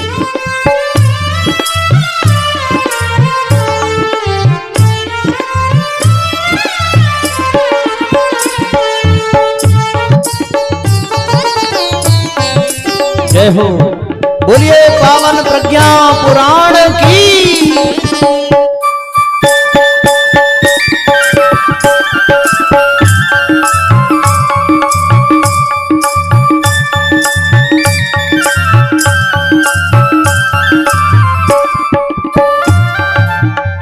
जगहित धर्म सूत्र प्रचारक व्रतधारी देवर्षि नारद। ज्ञान यज्ञ हित प्रभु के द्वारे जब चाहे वैकुंठ पधारे। करहि सदा जन जन कल्याणा। ध्रुव प्रहलादंबिका प्रमाणा। तत्कालीन समस्या हेतु जग जगदीश बीच बन सेतु। तत्क्षण नारद प्रभु गृह जाई। समाधान हित अति अकुलाई। तब पाए नारद विधि भव रोग निदान की। तब पाए नारद विधि भव रोग निदान की। हम कथा सुनाते पावन प्रज्ञा पुराण की। हम कथा सुनाते पावन प्रज्ञा पुराण की यह रचना है मेरे गुरुवर श्री राम की। यह रचना है मेरे गुरुवर श्री राम की। यह चर्चा है देवर्षि और भगवान की।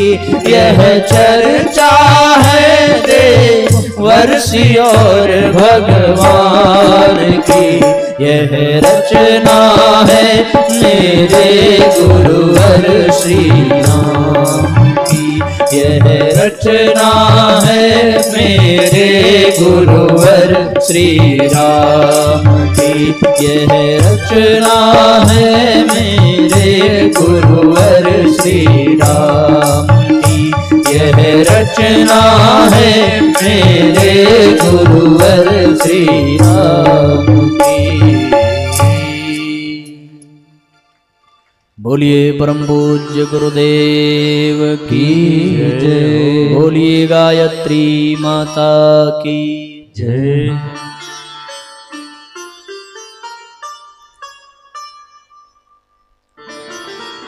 तो साथियों, हम सभी ऐसी श्रीमद् पावन प्रज्ञा पुराण कथा को यहाँ पर कितने दिनों तक सुनेंगे? 5 दिनों तक। 5 दिनों तक सुनेंगे, है ना? है? आज का दिन तो चला गया, अब कितना बचा? बोलो भाई, 4 बचा। तो ऐसे ही सब लोग नहीं, सच में 4 दिन की जिंदगी है और उस 4 दिन की जिंदगी में 4 दिन का प्रज्ञा पुराण आपको सुनने को मिलेगा। साथियों, अपने भारतीय संस्कृति में ना 4-4 का बहुत महत्व है। आपको पता है कि नहीं ये बात? आप अगर विस्तार से देखो और समझदारी के साथ सोचो तो आपको लगेगा कि यहाँ केवल और केवल सारी चीजें 4-4 ही हैं। आप जरा बताओ, जरा सोच करके, वेद कितने अपने यहाँ? आवाज नहीं आई। हाँ भैया, बताते चलो, हमें ये नहीं पता था। बहुत बहुत तालियां बजाओ, इतनी नई बात बताई है इन्होंने। बहुत सुंदर। और क्या 4? चलो, दिशा हो गई। और जी 4 पैर किसके? हाँ, अच्छा प्रहर, मुझे लगा, सॉरी, पैर सुनाई दिया। 4 प्रहर होते हैं। बहुत बढ़िया। तो 4 प्रहर हो गया, 4 दिन बच गया, 4 वेद होते हैं, 4 भैया ने दिशा बता दी। और 4 क्या होता है? 4 युग। बहुत बढ़िया, 4 युग हो गया। और बोलते चलो जी। अच्छा बहुत बढ़िया। 4 लोग, 4 लोग क्या कहेंगे? वो 4 लोग जो केवल कहते हैं, और हम लोग उन लोगों को कहते हैं कि ये 4 लोग क्या कहेंगे। बहुत बढ़िया, 6 चीजें हो गई। तो ये 4 लोग क्या कहेंगे? और 4, बहुत सुंदर, 4 भाई राम लक्ष्मण भरत शत्रुघ्न। और 4,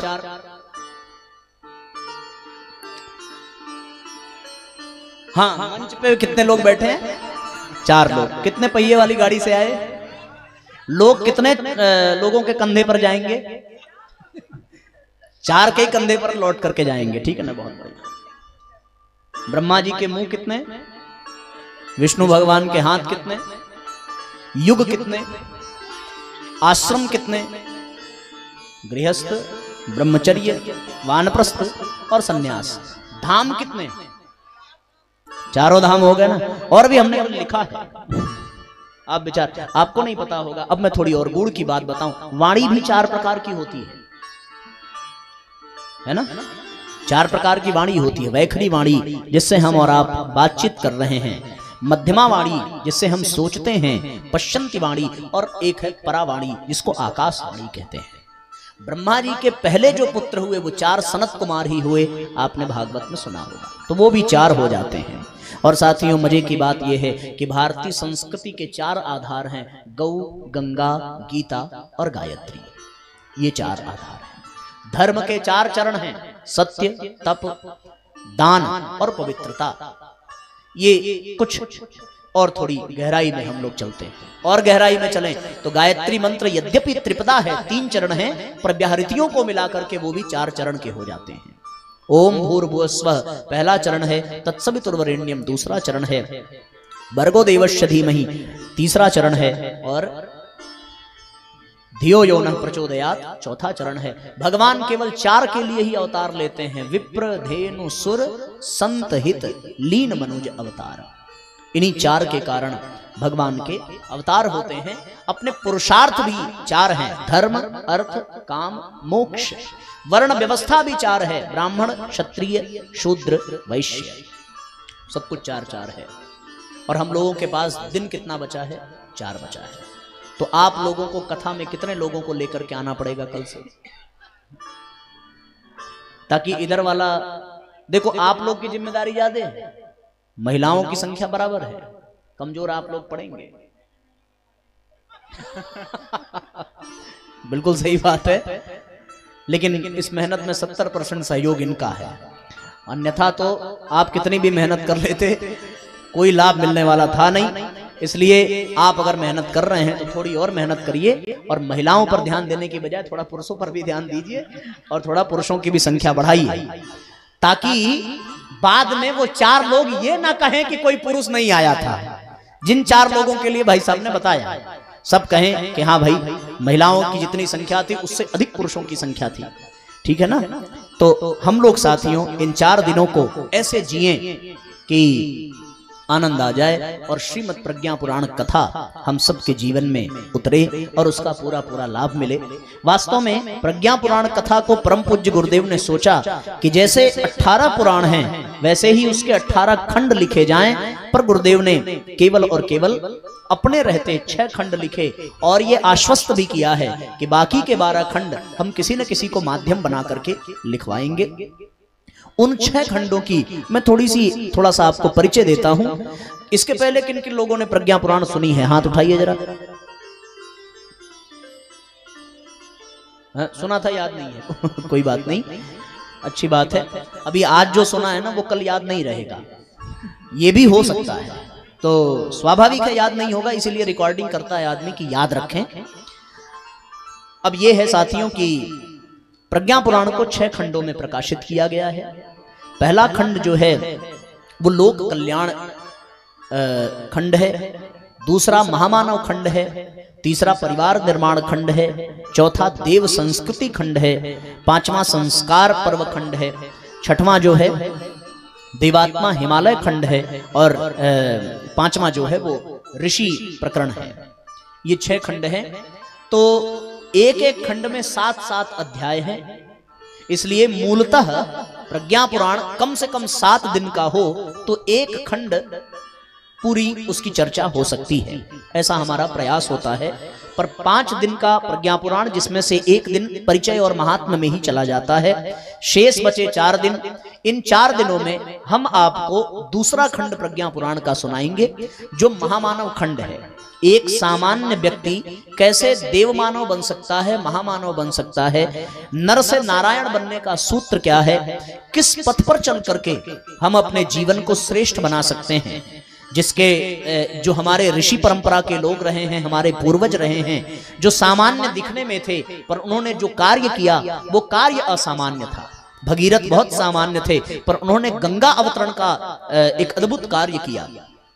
तो हम सामान्य से असामान्य कैसे बने, हम अपनी प्रतिभा को कैसे विकसित करें, जीवन को सार्थक कैसे बनावें, एक अदना सा इंसान महामानव कैसे बन सकता है, हम मानव से माधव बने और माधव से महामानव बन करके उस परमात्मा को प्राप्त करें। उसके लिए कौन से सूत्र चाहिए, कौन सा आधार चाहिए, क्या क्या व्यवस्थाएं हमें जीवन में करनी पड़ेंगी, क्या अपनाना पड़ेगा, क्या छोड़ना पड़ेगा, ये सारी चर्चा विधिवत हम लोग इन 4 दिनों में दूसरे खंड की करेंगे। और इन 4 दिनों में जो महामानव खंड है, हमारा ये प्रयास होगा कि 7 अध्याय इन 4 दिनों में आप सब तक पहुंचाए जाएं। पर ये व्यासपीठ है साथियों। व्यासपीठ की एक विशेषता है कि कुछ बातों को बहुत विस्तार से कहा जाता है और कुछ बातों को संक्षेप में कह करके आगे बढ़ा जाता है, क्योंकि समय के अभाव के कारण सारी चीजें बहुत विस्तृत बताई नहीं जा सकती और विषय एक ही रहता है पर वक्ता अलग हो जाता है। तो उसके गुरु की कृपा, उसका ज्ञान, उसका अनुभव, उसकी शैली, सब कुछ, उसका भजन, उसकी साधना, सब कुछ अलग अलग होती है। इसलिए एक ही अध्याय को अगर विलग विलग वक्ताओं से सुना जाए तो अलग अलग सूत्र मिलते हैं। तो हम सब बड़ी श्रद्धा, बड़ी भावना के साथ में जो बचा हुआ है हम के प्रज्ञा पुराण को सुनेंगे और भविष्य में जब कभी फिर से सौभाग्य और संयोग बनेगा तो आपको बाकी खंडों की भी चर्चा मिलेगी। यदि आप जिज्ञासु होंगे और थोड़ा प्रयत्न करेंगे तो आपको सारे हमारे YouTube चैनल पर सभी खंडों को विस्तृत अलग अलग स्थानों पर प्रवचन करके अपलोड किया गया है। जैसे महाराष्ट्र में जब कथा हुई थी तो उसमें प्रथम खंड पर चर्चा हुई थी और दूसरे खंड की भी चर्चा हम लोगों ने छत्तीसगढ़ में की है।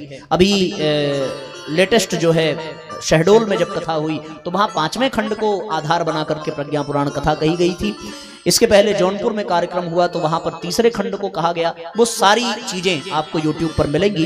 यदि आप जिज्ञासु होंगे तो आप वहां उन चीजों को सुनेंगे और दूसरा खंड हम लोग यहाँ पर बिल्कुल ऑफलाइन सुनेंगे। बाकी तो सब ऑनलाइन है ही, आप जानते ही हैं। तो कुछ ऑफलाइन का भी आनंद लिया जाए। हमें ये जानकारी दी गई थी कि 8 बजे तक ये कार्यक्रम चलाना है और उसके अनुसार समय पूरा हो गया है। और प्रतिदिन कथा का क्या समय रहेगा ये भी आप हमें जानकारी दे दें। कितने बजे से प्रारंभ करना है, कितने बजे समापन करना है।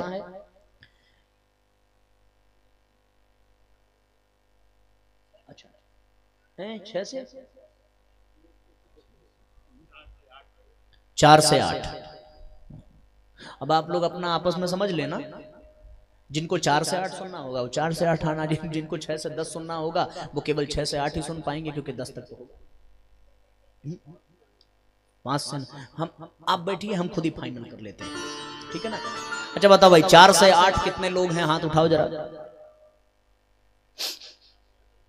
4 से 8, हाँ समझ लो आपस में। जिधर वोटिंग ज्यादा होगी वही माना जाएगा। बहुमत वाली सरकार होनी चाहिए भैया। चलो 1 2 3 4 5 6 7 8 15 20 लोगों 15 लोगों ने हाथ उठाया है। 2 हाथ भैया नहीं माना जाएगा, एक ही हाथ माना जाएगा। अब ये बताओ दूसरा विकल्प है 5 से 9।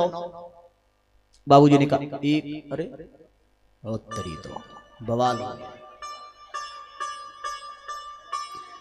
5 से 9 वाले में कम हाथ उठे थे, इसलिए पूर्ण बहुमत को देखते हुए बहुत लोग ऐसे भी हैं जिन्होंने कोई वोट नहीं दिया है और ऐसे में नुकसान जनता का ही होता है। क्यों? अधिक लोगों को वोट देने पर अधिक निर्णय करने में सुविधा होती है। मैं एक बार फिर से पूछता हूं, हालांकि दोबारा तो वोट होता नहीं है, पर कभी कभी परिणाम को देखते हुए फिर से चुनाव करना पड़ता है। तो एक अंतिम प्रयास है, अब की बार बराबर हाथ उठना चाहिए और सारे लोग, अधिक से अधिक लोग वोट करें। अभी चुनाव भी आ रहा है 2024 का, तो आपकी अपनी स्वतंत्रता है और ये व्यासपीठ है, राजनीति का कोई मंच नहीं है। आप स्वतंत्र हैं जो भी करना हो। तो मैं फिलहाल यहाँ श्रोताओं का चुनाव कर लूं। 4 से 8 कितने लोग हैं? हाथ उठाओ भैया। हाँ, पीछे मुड़ मुड़ करके लोग देख रहे हैं। तो 4 से 8 वाली संख्या में ही आधी से ज्यादा संख्या आ गई है। 5 से 9 का विकल्प अब रह नहीं जाता है। फिर भी आपके लिए मैं एक बार पूछ लेता हूं, बताओ 5 से 9 कितने लोग सुनना चाहेंगे? आई हो दादा, कोई नहीं है। 4 से 8 निर्णय पक्का होता है। जोरदार तालियां बजाइए। 4 से 8 का निर्णय हुआ। बहुमत की सरकार जो है 4 से 8 बनी। तो आइए साथियों, हम लोग जैसा कि बाबूजी ने कहा है कि आधे घंटे समय और बढ़ाया जाए। वो आधे घंटे आरती और जयघोष और इसमें व्यतीत हो जाएगा। इसलिए न चाहते हुए भी आप लोग जितनी तन्मयता के साथ सुन रहे हैं और जितनी एकाग्रता के साथ हमारा साथ दे रहे हैं, हमें ये प्रतीत हो रहा है कि आगे आने वाले 4 दिनों में बहुत ही आनंद आएगा। और यदि आप अपना 100% देंगे तो हम अपना 150% देने वाले हैं, इसमें कोई दो राय नहीं है। और आपको जितनी आप में गहराई होगी, हम उतनी गहराई तक किसी भी विषय को लेकर के जाएंगे और आप खूब बढ़िया से इसी तरीके से सुनते रहिए। आनंद आ गया आप लोगों के साथ। भगवान ऐसे श्रोता हर वक्ता को दें, यही हमारा सबसे बड़ा धन है। तो एक बार आप लोग अपने लिए तालियां बजाइए और बड़ी प्रसन्नता है। बहुत बहुत शुभकामना आपको। तो आप सब अपने स्थान पर खड़े हो जाएं। हम लोग एक भजन, उसके बाद जब तक आरती की तैयारी हो उसके बाद फिर हम लोग प्रज्ञा पुराण की आरती करेंगे। हम गायत्री माँ के बेटे तुम्हें जगाने आए हैं। हम गायत्री माँ के बेटे तुम्हें जगाने आए हैं। जाग उठो भारत की बहनों तुम्हें जगाने आए हैं। जाग उठो भारत की बहनों तुम्हें जगाने आए हैं। हम गायत्री माँ के बेटे तुम्हें जगाने आए हैं। हम गायत्री माँ के बेटे तुम्हें जगाने आए हैं। एक बनेंगे नेक बनेंगे यही बताने आए हैं। एक बनेंगे नेक बनेंगे यही बताने आए हैं। तपोभूमि मथुरा के नारे तुम्हें सुनाने आए हैं। तपोभूमि मथुरा के तुम्हें सुनाने आए हैं। हम गायत्री माँ के बेटे तुम्हें जगाने आए हैं। हम गायत्री माँ के बेटे तुम्हें जगाने आए हैं। गायत्री के महामंत्र की महिमा गाने आए हैं। गायत्री के महामंत्र की महिमा गाने आए हैं।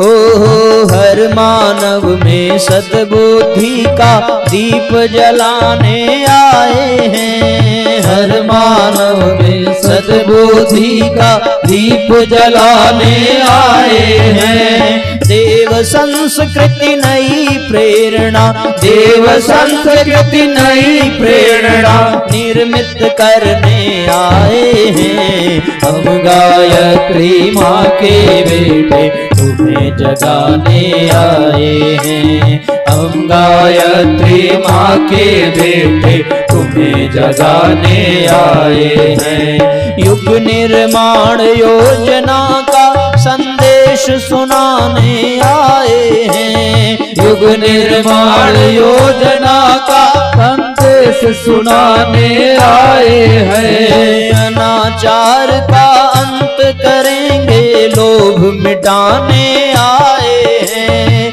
अनाचार का अंत करेंगे लोभ मिटाने आए हैं। कुरीतियों और पाखंडों को, कुरीतियों और पाखंडों को जड़ से मिटाने आए हैं। हम गायत्री माँ के बेटे तुम्हें जगाने आए हैं। हम गायत्री माँ के बेटे तुम्हें जगाने आए हैं।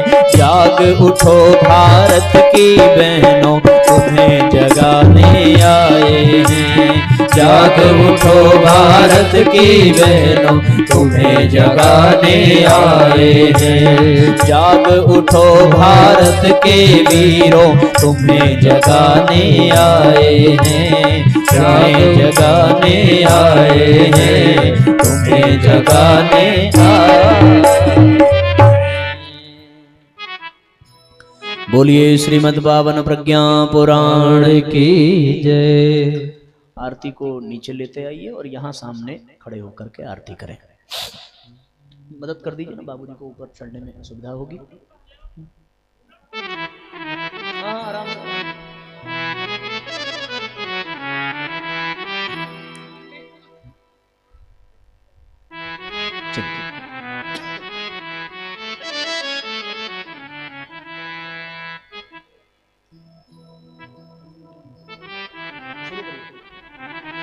ओम भूर्भुवः स्वः तत्सवितुर्वरेण्यं भर्गो देवस्य धीमहि धियो यो प्रचोदयात्।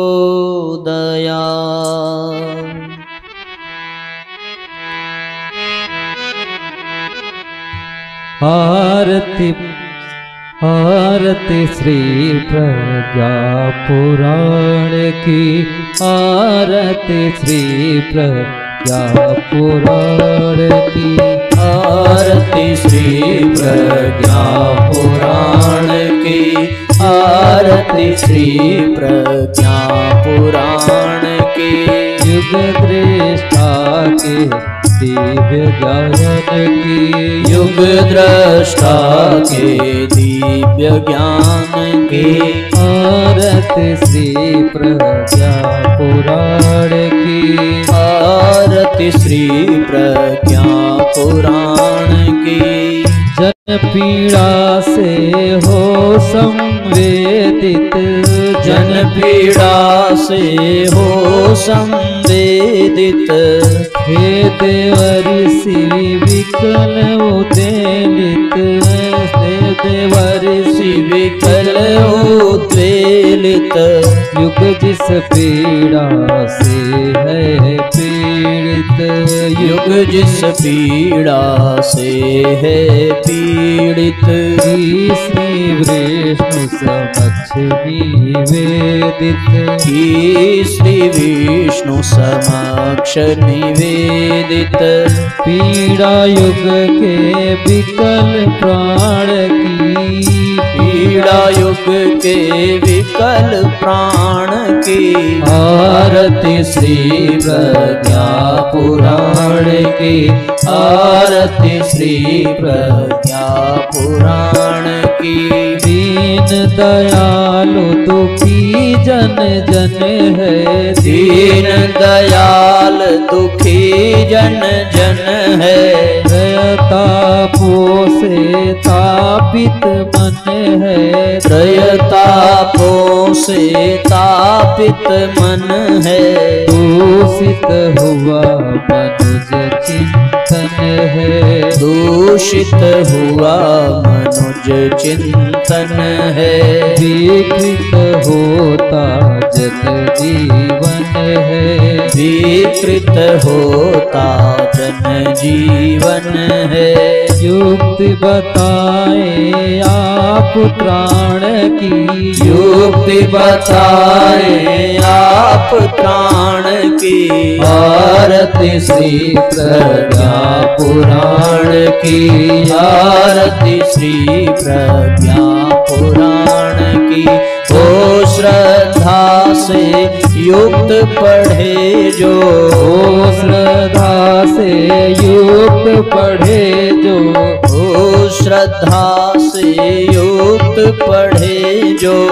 ओ श्रद्धा से युक्त पढ़े जो, जीवन में आचरण करे जो, जीवन में आचरण करे जो। उस चिंतन से सहज ताली बजाइए वो, दुष्चिंतन से सहज लड़े वो। प्रज्ञा के सोपान चढ़े वो, प्रज्ञा के सोपान चढ़े वो। यह विधि है प्रज्ञावधान की, यह विधि है प्रज्ञावधान की। आरती श्री प्रज्ञा पुराण की, आरती श्री प्रज्ञा पुराण की।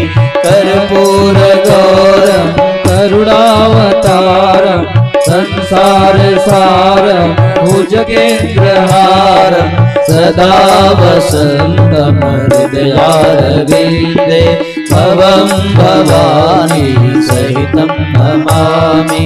तमेव माता च पिता त्वमेव, त्वमेव बन्धो च सुखा त्वमेव, त्वमेव वेदा द्रविडं त्वमेव, त्वमेव सर्वं नवदेव देव।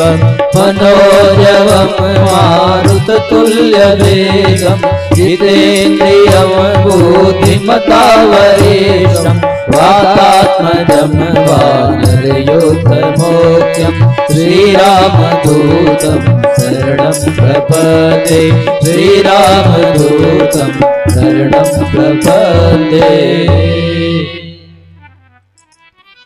ॐ जलेन शीतलीकरणम् ॐ भूर्भुवः स्वः तत्सवितुर्वरेण्यं भर्गो देवस्य धीमहि धियो यो नः प्रचोदयात्।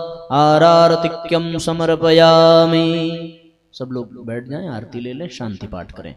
ओम द्यो शांतिरंतरिक्षं शांतिः पृथ्वी शांतिरापः शांतिरोषधयः शांतिः वनस्पतयः शांतिर्विश्वे देवा शांतिर्ब्रह्म शांतिः सर्वज्ञं शांतिः शांतिरेव शांतिः सामा शांतिरेधि। ओम शांतिः शांतिः शांतिः सर्वारिष्ट सुशांतिर्भवतु।